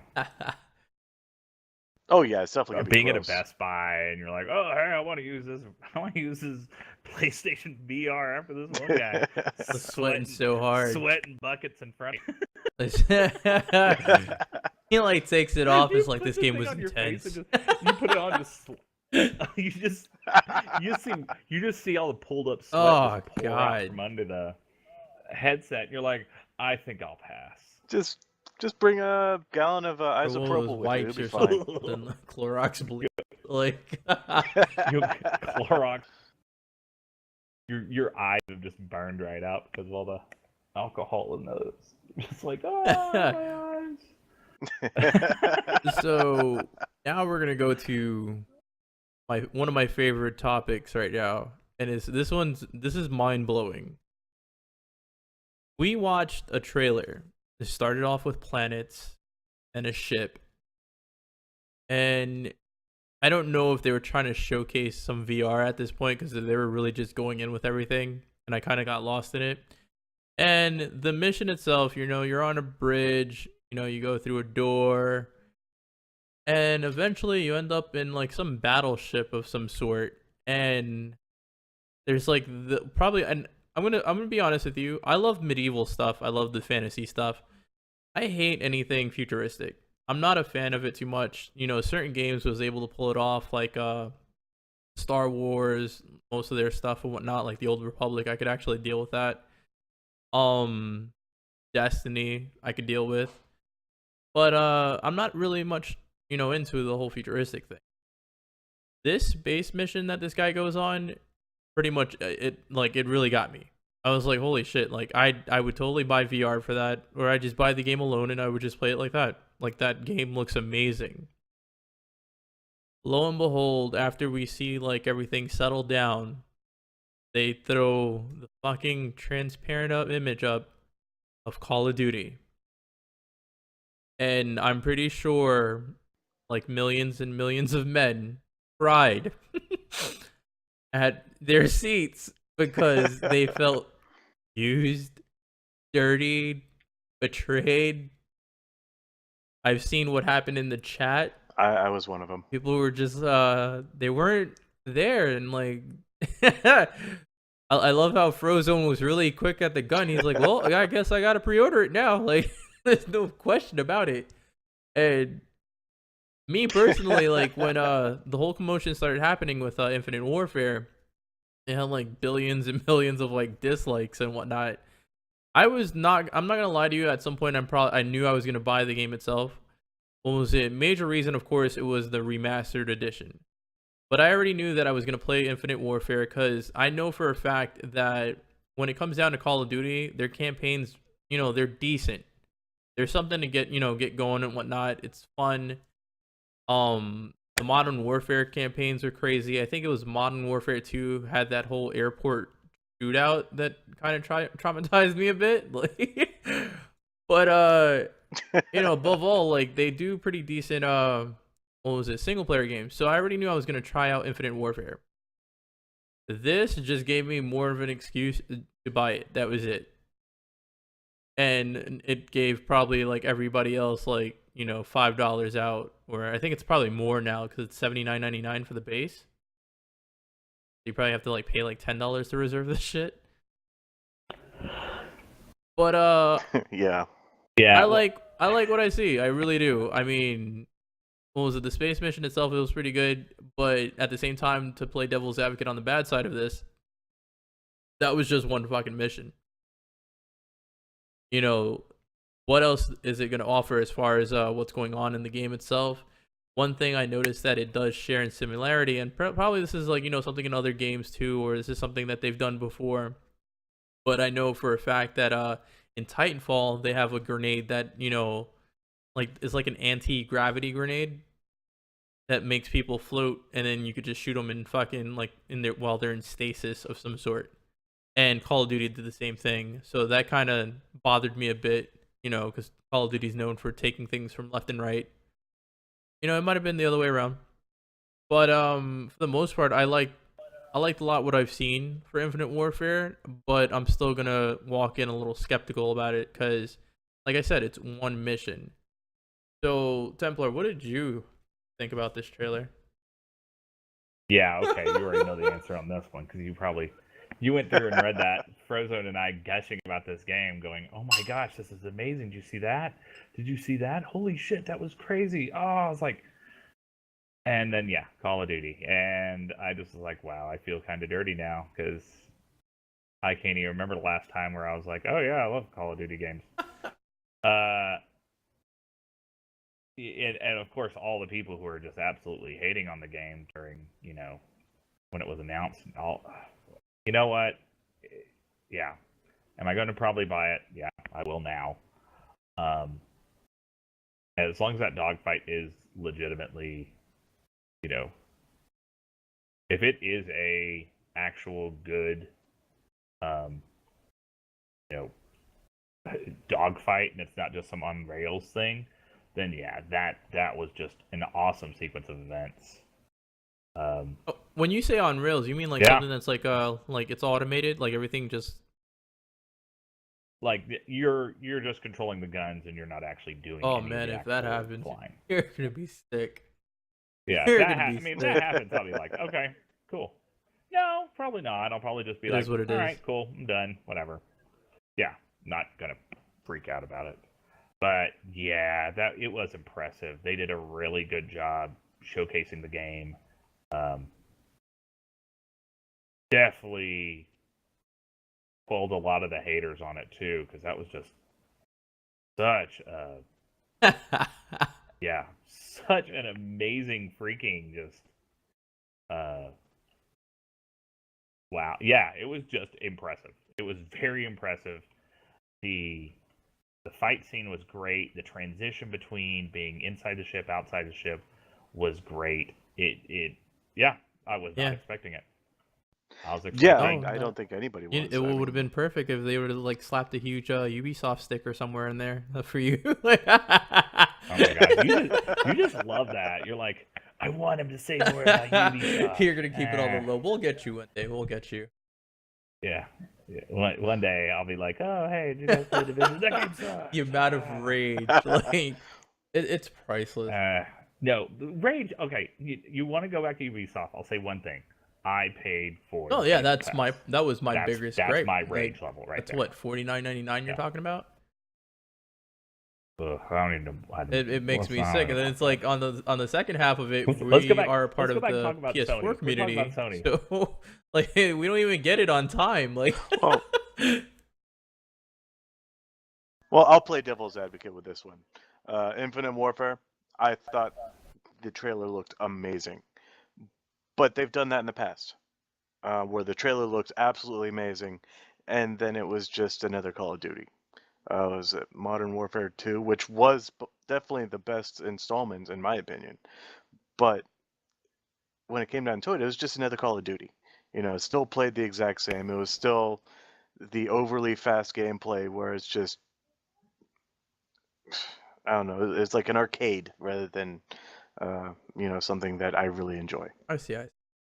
And we'll see definitely where it goes down with it. I've always liked the story mode toward it, but I already know that when it comes down to multiplayer, no matter what they do, it's always going to be a watered down version because they want to keep everything at a competitive like tightness to it and make sure that everything flows.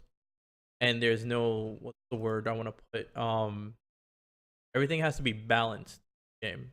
You can't have, certain imbalances and whatnot in a game like Call of Duty where everybody's going to start, ripping through the game. And they definitely, like, they've always made their money.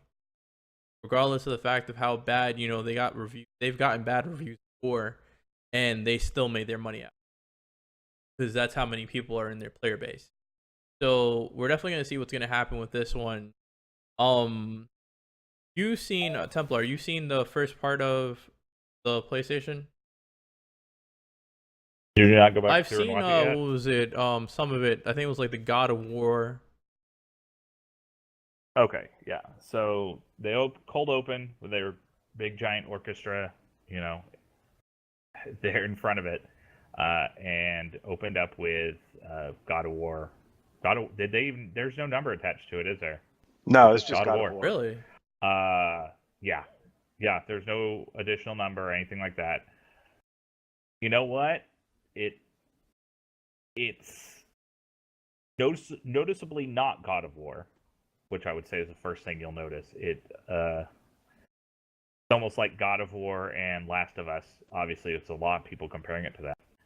Had a weird freak baby, and this is what we got. And honestly, it looked really good. Looked really, really good. I like old Kratos. I kind of liked his dynamic they're going with him between him and the son. Or I don't know if he's actually his son, if they ever actually flat out. He stated it, didn't he? Yeah, he did state. Yeah. It. He called him my son. Okay. And yeah, I'll play it. Sorry, his father. The kid said father to him. Okay, yeah, he did. He's called father.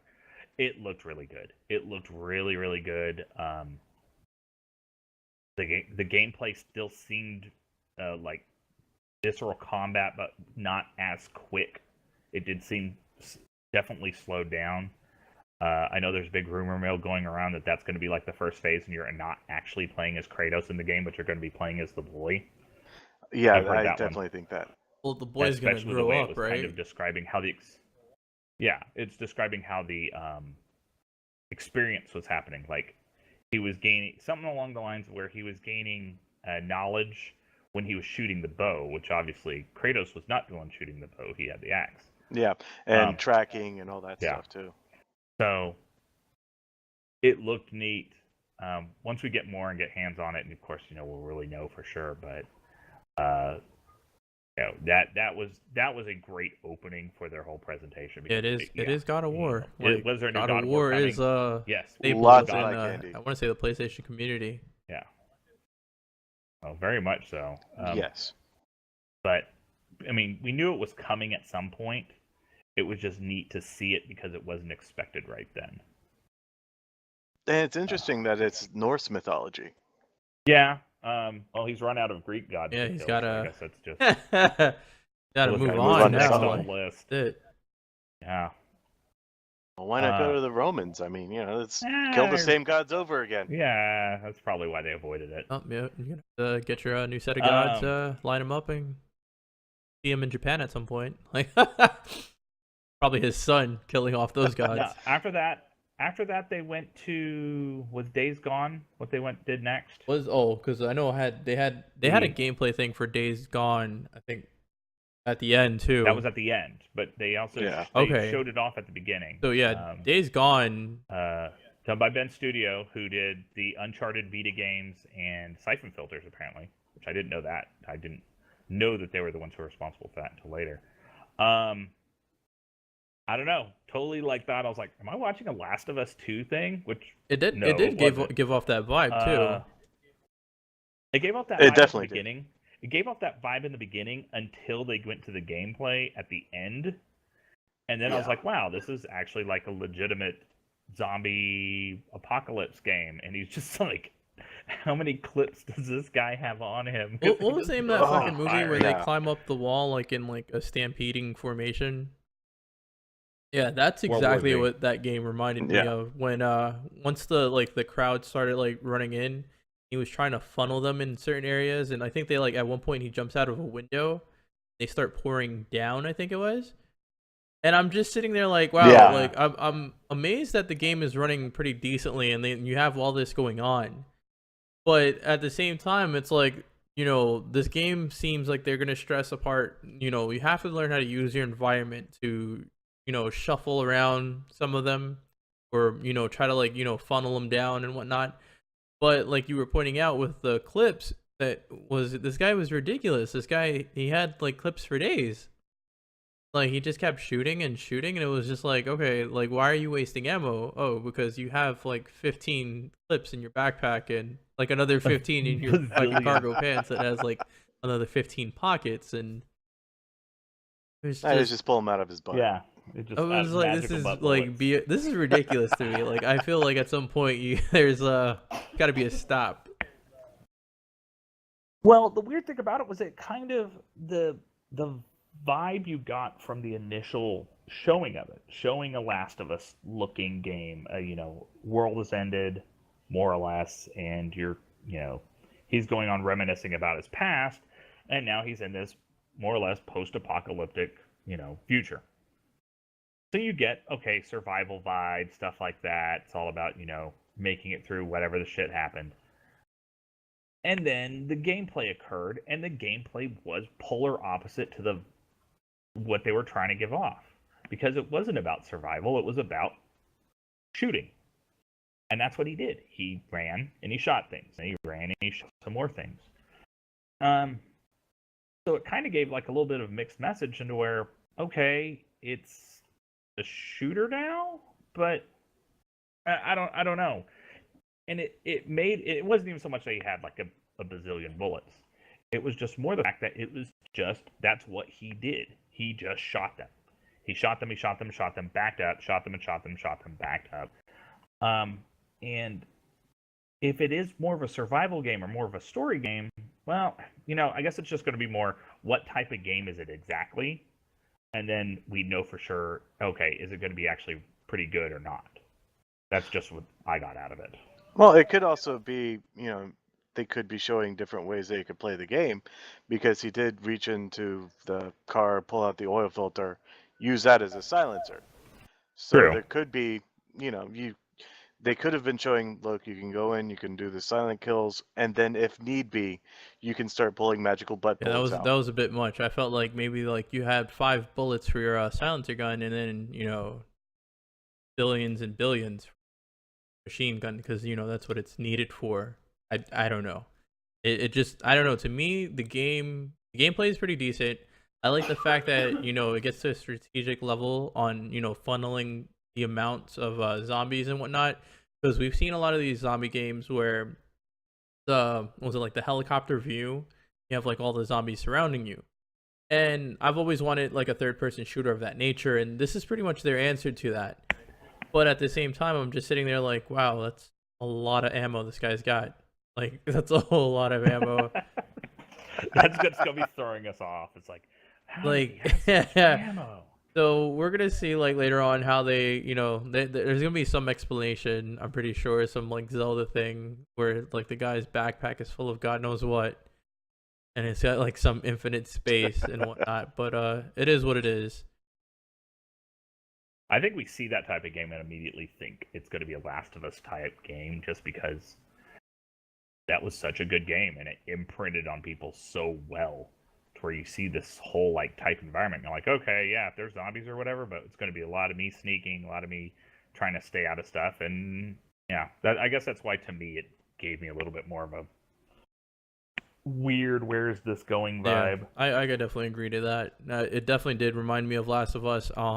A little shocked because they didn't announce anything Last of Us related, right?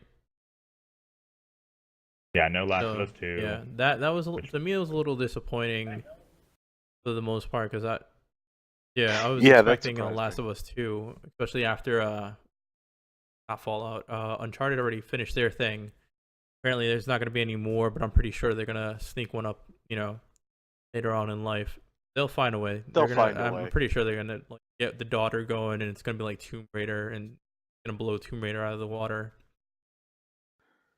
Yeah, they'll do that too. They could definitely. Well, I wouldn't want to play the kid anymore. That's why I fell asleep. It was in my 24-hour stream. Like, but what was it? Other than that, what else was there before the VR? Oh, Horizon. More stuff on Horizon. Yeah. I like that they showed the crafting system. The different type of arrows that she uses against her bows and arrows. The bows and arrows that she uses against her targets. The hunting actually seemed really neat. It showed dialogue options, which I Oh, was not that's expecting. yeah. Yeah. So, really was thinking, is this going to be more like Guerrilla's previous games? You know, is it going to be more of a? No, it's like almost like a really crazy looking. You said Far Cry gorillas. game. These are supposed to be the Like Killzone Far Cry. people, right? Yeah. Wow. Yes. Yeah. Yeah. So, it looked really neat. The combat seemed really good. I like when she jumped onto the horse and was, or the, not horse thing, It's a whatever thing. the thing The thing was, with legs her and it robo ran. animal, Yeah. her robot animal elk horse thing, and she was fighting the larger one while riding it. It was just the animation looked pretty good. There's some thing that was getting me was that pop up on the grass was like, oh my gosh, I hope they fix that because it was once you see certain things, you kind of like it gets to you and you're like, What do you mean, like the grass like loading in? And shit? Yeah. I have the trailer right now. I like put that up, and I'm like and noticing see, that grass shit. You'll see grass pop up. Yeah, you're like, that's not very far. Not at all. But you know, it's a nitpick that's gonna that gets to some people. But everything else on it looked really good. I think, as long as it plays really well, it seems like it's gonna be a very good game. Well, the thing that gets me, every time they show a game that looks this amazing, it always seems to like backslide into just being, not that good. Killzone 2. Yeah, Oh, exactly. It starts out being, oh my god, that looks so amazing. That's the best game I've ever seen, and then it comes out, it's like, It's wow, okay. yeah, that's a game. Fine. That's wasn't what was it? What was the last one that came out for Killzone? Like $9 now. Shadow. That one I like. something? What was Shadow- it? Graphically for the most part. I never played Gameplay it. was fairly decent, but I don't know. I don't. That's not one of the ones I really actually compare into because that's when I got into the whole Killzone ordeal. But I don't know. I like what I see for Horizon. I'm watching like the trailer on the side right now, and first off, she has a bow. A game gives me a bow, I'm happy, Yeah, you're hooked. and that's like a huge plus for me. Why he keeps buying Far Cry games. That's exactly like. He gave me a bow. That was God. fucking terrible too. Even though the bow sucked. Oh yeah, in Far Cry 3. that was like a big issue. That was a really huge issue. Like, cause I played was it Primal, and like the bow, it was like literally your only weapon. First off, it's so fucking prehistoric and shit. But it was the only weapon, and then like it was very effective. But then you try to double back down, and it's like, hey, I want to play more modern type of game, and you go for Far Cry. Was it not 3? Was it the other one? Was it 3? 3 had a No, bow. there was 3 Far was Cry. deep. No, Yeah. I don't even remember 3 had a specifically. bow. The other one that was Are you gonna say Blood Dragon? Blood Dragon. Wait, they had a bow in that one? That's yeah. terrible. That game altogether was terrible. Yes. I have to sit down and actually play that because that actually dropped out free on PSN, and I got it on PS3. Wait, Skyrim has. Yeah, a bow. Yeah, Skyrim. I didn't get that He far. didn't get that like, I got that far for what was it, ESO though? Like ESO, I used and abused, and it was all great. But We should actually ask him. Hey, Seniax, how was? Did you ever find that golden claw in Skyrim? Golden damn. Never mind. Oh man, I'm definitely gonna have to do like a 24-hour stream for Skyrim when it comes out. Just to be like, look guys, I put my time in and I'm done. Like I literally like spent like 15 hours fighting that thing outside in the front. Like Apparently, he's gonna be like. Apparently, I'm this guy called the Dragonborn, not the. I'm not the Skyrim. I don't even know what Skyrim is. Like, oh man, fucking terrible. The other game before the VR was Quantic Dream's new game, Detroit Become Human. I always want to say Becoming Human because it's proper grammar. But who uses proper grammar? Their next game, yeah, they don't. But then again, they're French. Damn their frogs. This is their last game since Beyond Two Souls in 2013. I liked Heavy Rain, but I never could get into Beyond Two Souls. This was originally based off, was it the Kara demo from, God, 4 or 5 years ago or so now, I think? Yeah, they always take forever to actually make a game. The game looks gorgeous, like flat out it. So exactly what you expect. It looks absolutely beautiful. The thing is this, with all Quantic Dream games, you kind of have to take it with a grain of salt because, yeah, it's this game about character choice, and it's always going to be about moving the story along. You know, if you make the wrong decisions, like in Heavy Rain, you know, different characters would die or whatever. But they're giant walking simulator QuickTime event things. Yeah. And if the payoff is good, it doesn't matter and it's worth it. I'll type something out. But I don't know. The demo for that was really neat, showcasing the Connor character, who's the other android that they're stressing. And the way everything was playing out in that hostage situation, but man, I don't know. I really kind of want to that's going to be one of those things where it's might going to be let other people play it first and go, okay, yeah, I'll get this. Or, oh, I'll red box this. Yeah, this one sounds like a red box and a half right now. Because, I mean, yes, you said Heavy Rain, right?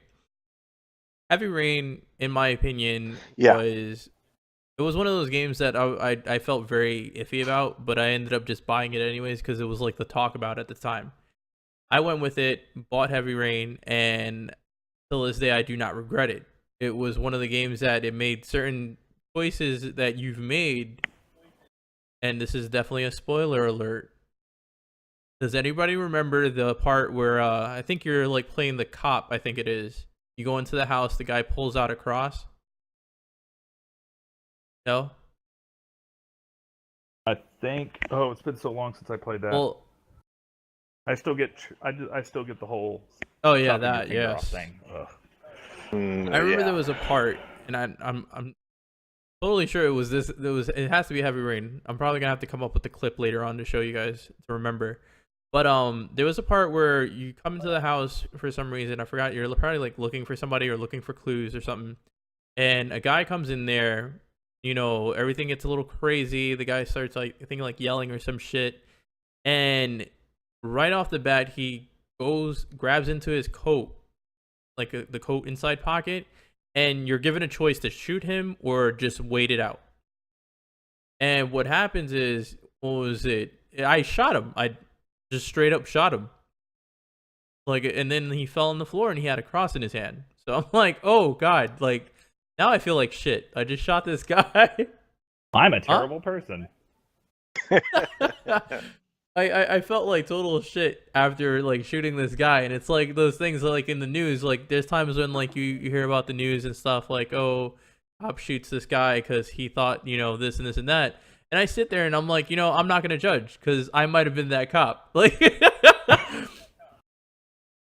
yeah, like now like just because of this damn Heavy Rain game, I'm like, fuck, like I would have been that cop. I would have been on the news like this guy just shot this kid for a fucking cell phone. And then, like, I'm the one defending myself, like, hey, look, I didn't know what the fuck he was pulling out of his pocket. Like, I swear, they need to, like, play that little simulator. I got scared. That again? I got scared. I got scared. That was it. I thought this guy was going to pop me a new one, so. That was pretty much. Yeah, I mean, it looks great. I just hope if it's an interesting enough story, it'll probably be awesome. Hopefully it is. But I can't get excited. So that was was that the last one before the VR? I think so. Double check the list because I have like the side list on videos because the PlayStation was the only people to their videos in a playlist that I could take advantage of. Oh, Resident Evil 7. Oh yes, I forgot about that. Yeah, VR. That. So oh my God. Tell me about. Let me. That will give me nightmares. go ahead and was it? Do you know about it, Delirium? Go ahead. You're The gonna take video? this one. Yeah. Well, essentially, it reminds me so much of that game on the PlayStation Network that was oh, I can't even remember the name of it, but PT. yeah, PT. It it freaked the crap out of me. I mean, just playing that game, all you're doing is you're walking through the same hallway, and it scares the shit out of you. I can only imagine what this game will do with an entire So this house. game is supposed to happen all in fucking house. No, Well, I don't know. It seems like it might. I know the first Resident Evil, it was all in the mansion. So why not do it again? Oh, you're right about If that. Yeah, you're you're definitely right. testing new grounds with the VR, yeah, I mean you're testing new grounds with the VR. Why not keep it a little bit more simple than running around a whole city? but But yeah, oh, sorry. but yeah, I heard that some of the people that worked on this game also worked on PT, and it shows in the video. And I honestly, I might have to get this game, and it might scar me. It definitely might So scar me. now this, my question is, are they is this Resident Evil or is this Resident Evil 7? This is It's Okay, Resident so Resident Evil they Evil 7. 7. actually pressed the Resident Evil 7. All right, because with God of War in their situation, they didn't even put the 4. Now Resident Evil is doing something. They're actually putting the 7 on there. Okay. Yeah, it's interesting. They're actually calling it Resident Evil 7 Biohazard, Biohazard. Yeah, which is the which is Japanese ironic name for because the now we game. won't have a problem in So Japan with yeah. the Japanese. Yes. Well, in Japan they'll have a problem because now apparently in Japan it's also being Oh, I thought it marketed the was gonna be same like the way. other So way it's around. Resident Evil Like, 7 Biohazard. Biohazard, Resident Evil 7.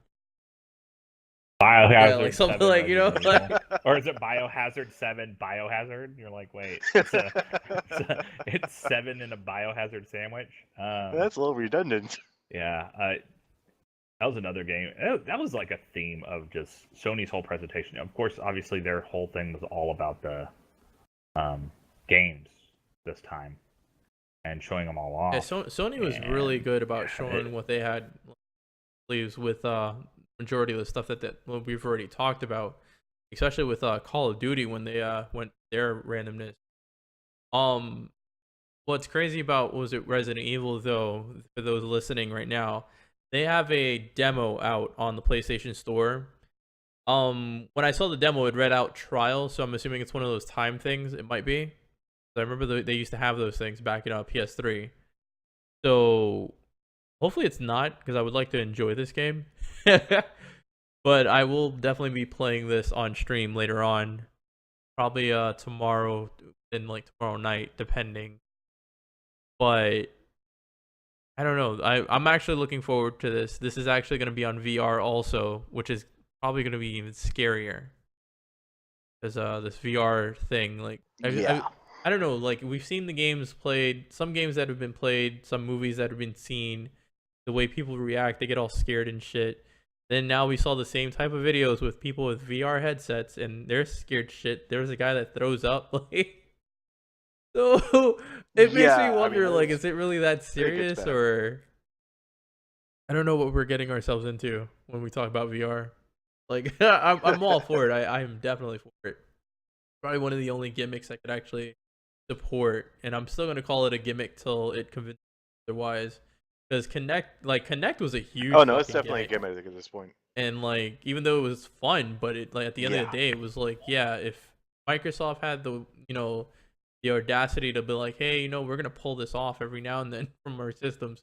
We're gonna make you buy it and then pull it off because you really don't need it. Like, that's what we're telling you basically.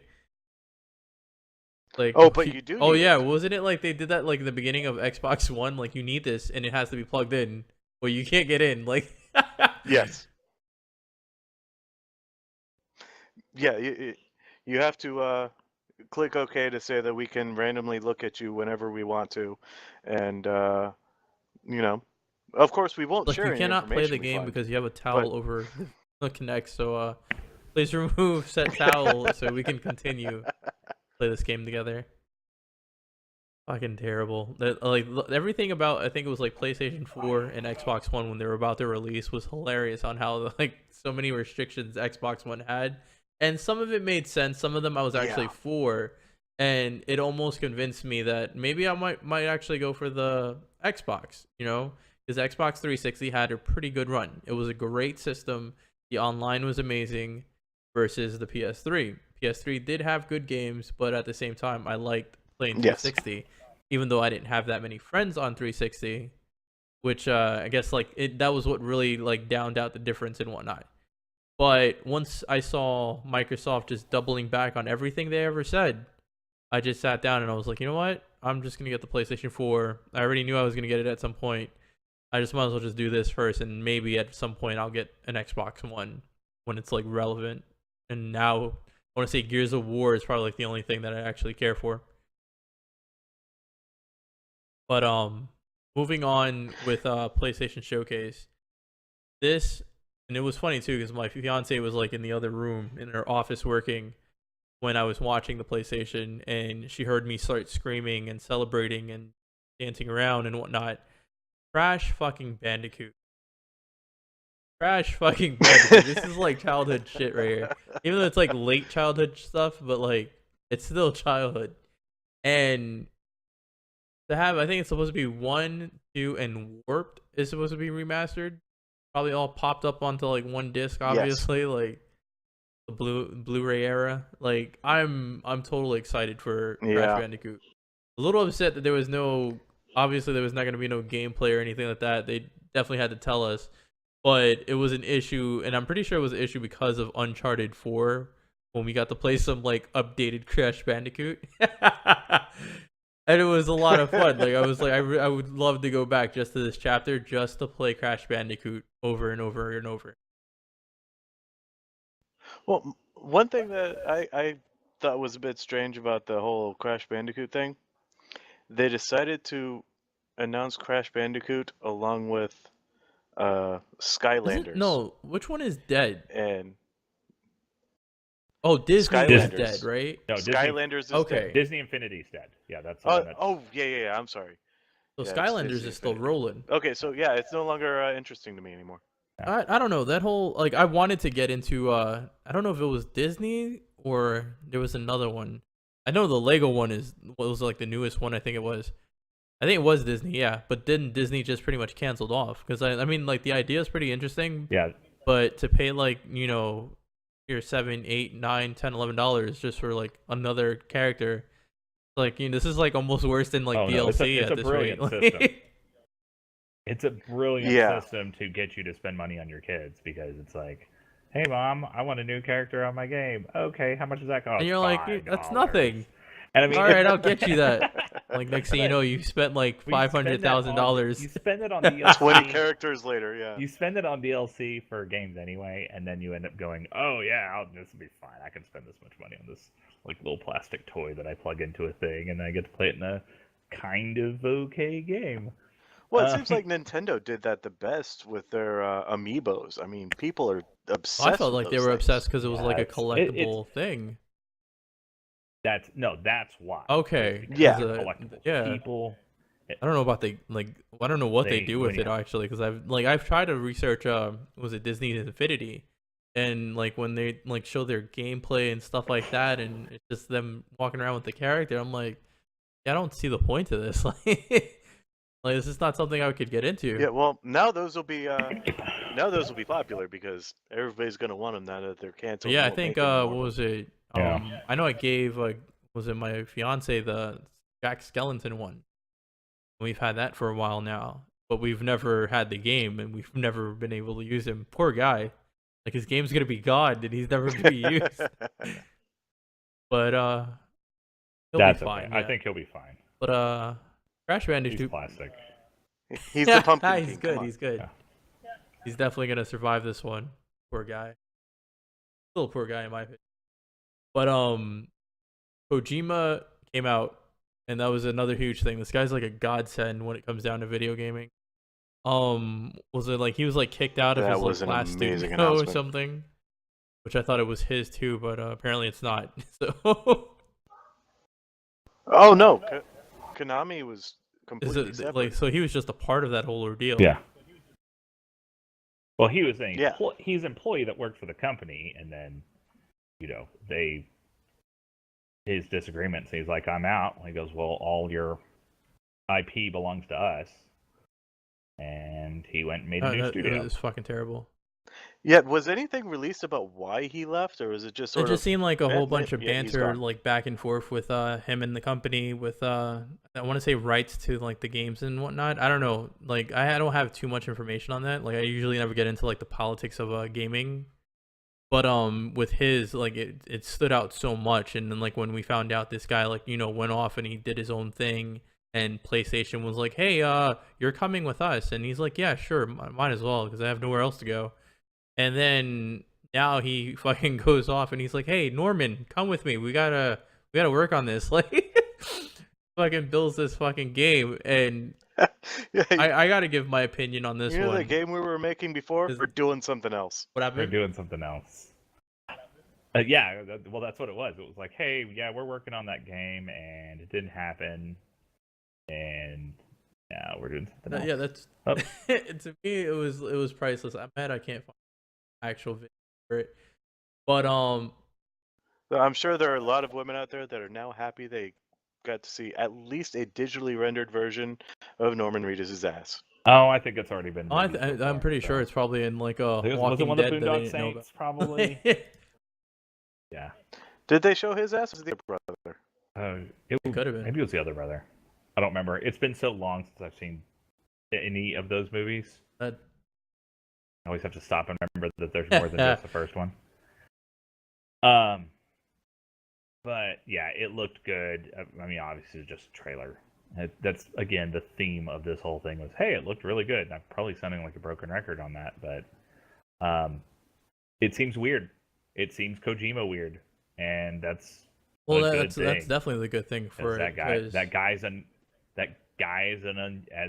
unusual as all get out. I mean, the guy had like a fucking electronic play any Metal Gear game coming out of his body into a baby. Was really weird. And then on top of that, the baby disappears at some point, and he's left with what looks like a C-section in his stomach.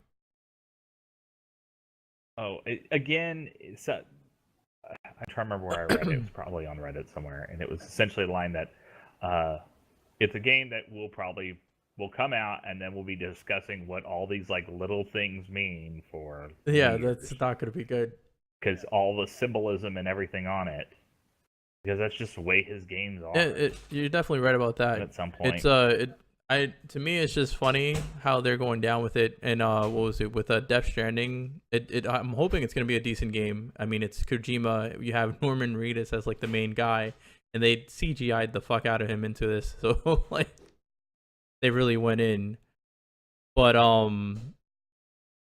we need to have our animators stare at your ass for the next 36 and like hours. we gotta make sure that every like dimple on that ass is like perfected to a certain extent, because in all honesty, it's got to be perfect. Like yeah. But one of the biggest news was it, and this is pretty much going to be towards we're definitely coming up towards the end of our stream here, but we're gonna leave off with Spider-Man PS4.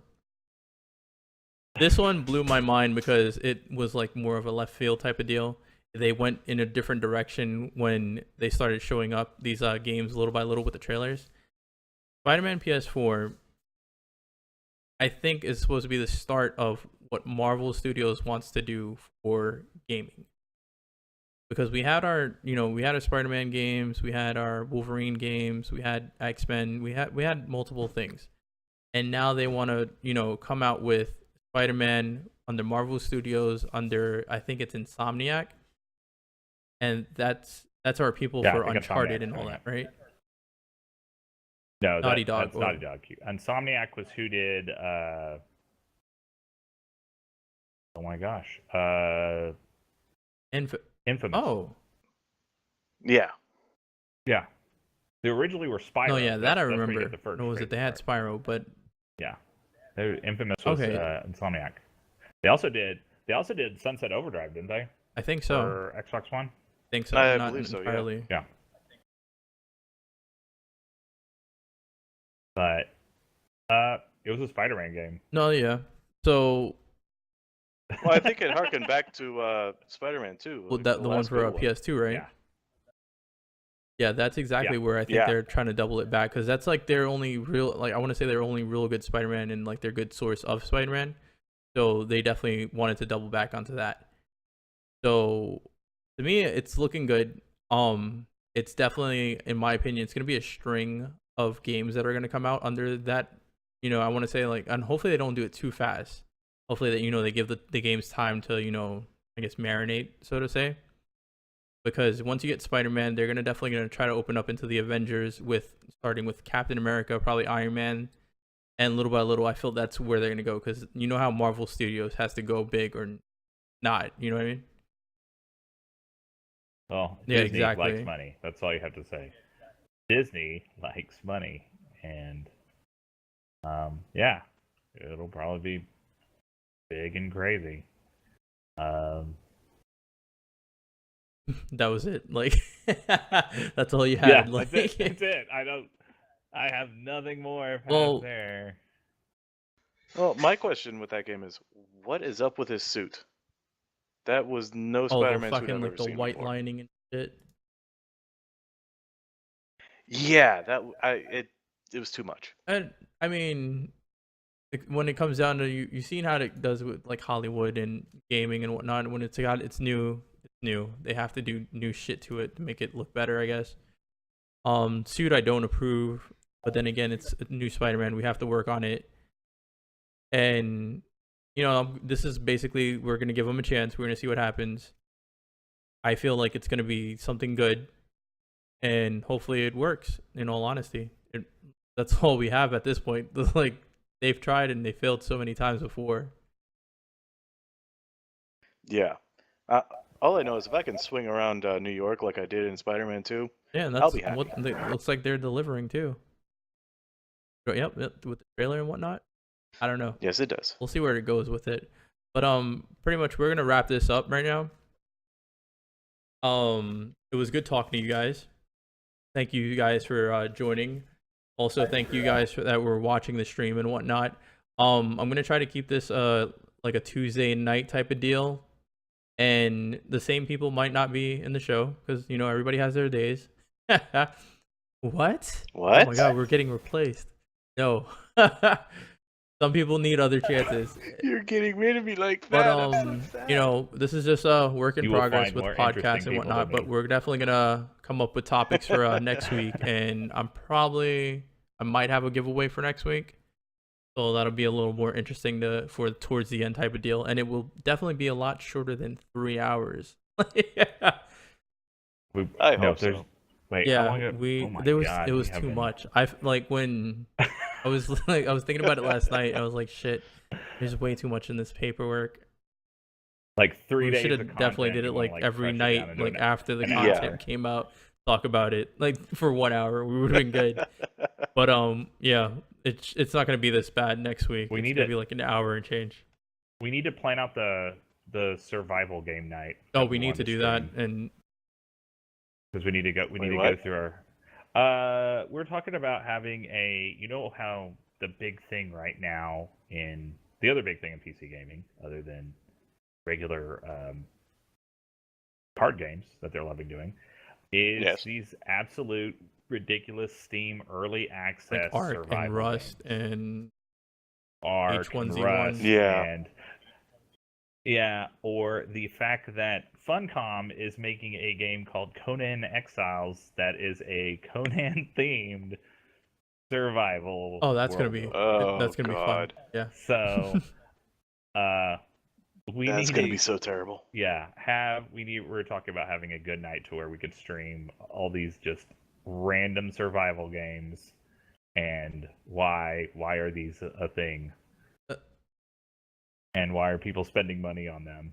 I think I have a few copies of a few of them that we just can to get like started try with it out and get some gameplay out there, and then Yeah. actually talk about it, because it. Yeah. I mean, the concept. I have a couple of reasons, and we'll definitely get into it. That could probably be the next showing, depending on what's on news for the week coming up. But yeah, that'll definitely be a topic to go in. But yeah, gonna wrap this up. Good night, everyone. Thank you for viewing, and for you YouTubers, if you liked what you've seen, all 3 hours of it, just hit that subscribe button and like button. You are still alive, please. Like, why are you still still watching? here? All right, good night, y'all.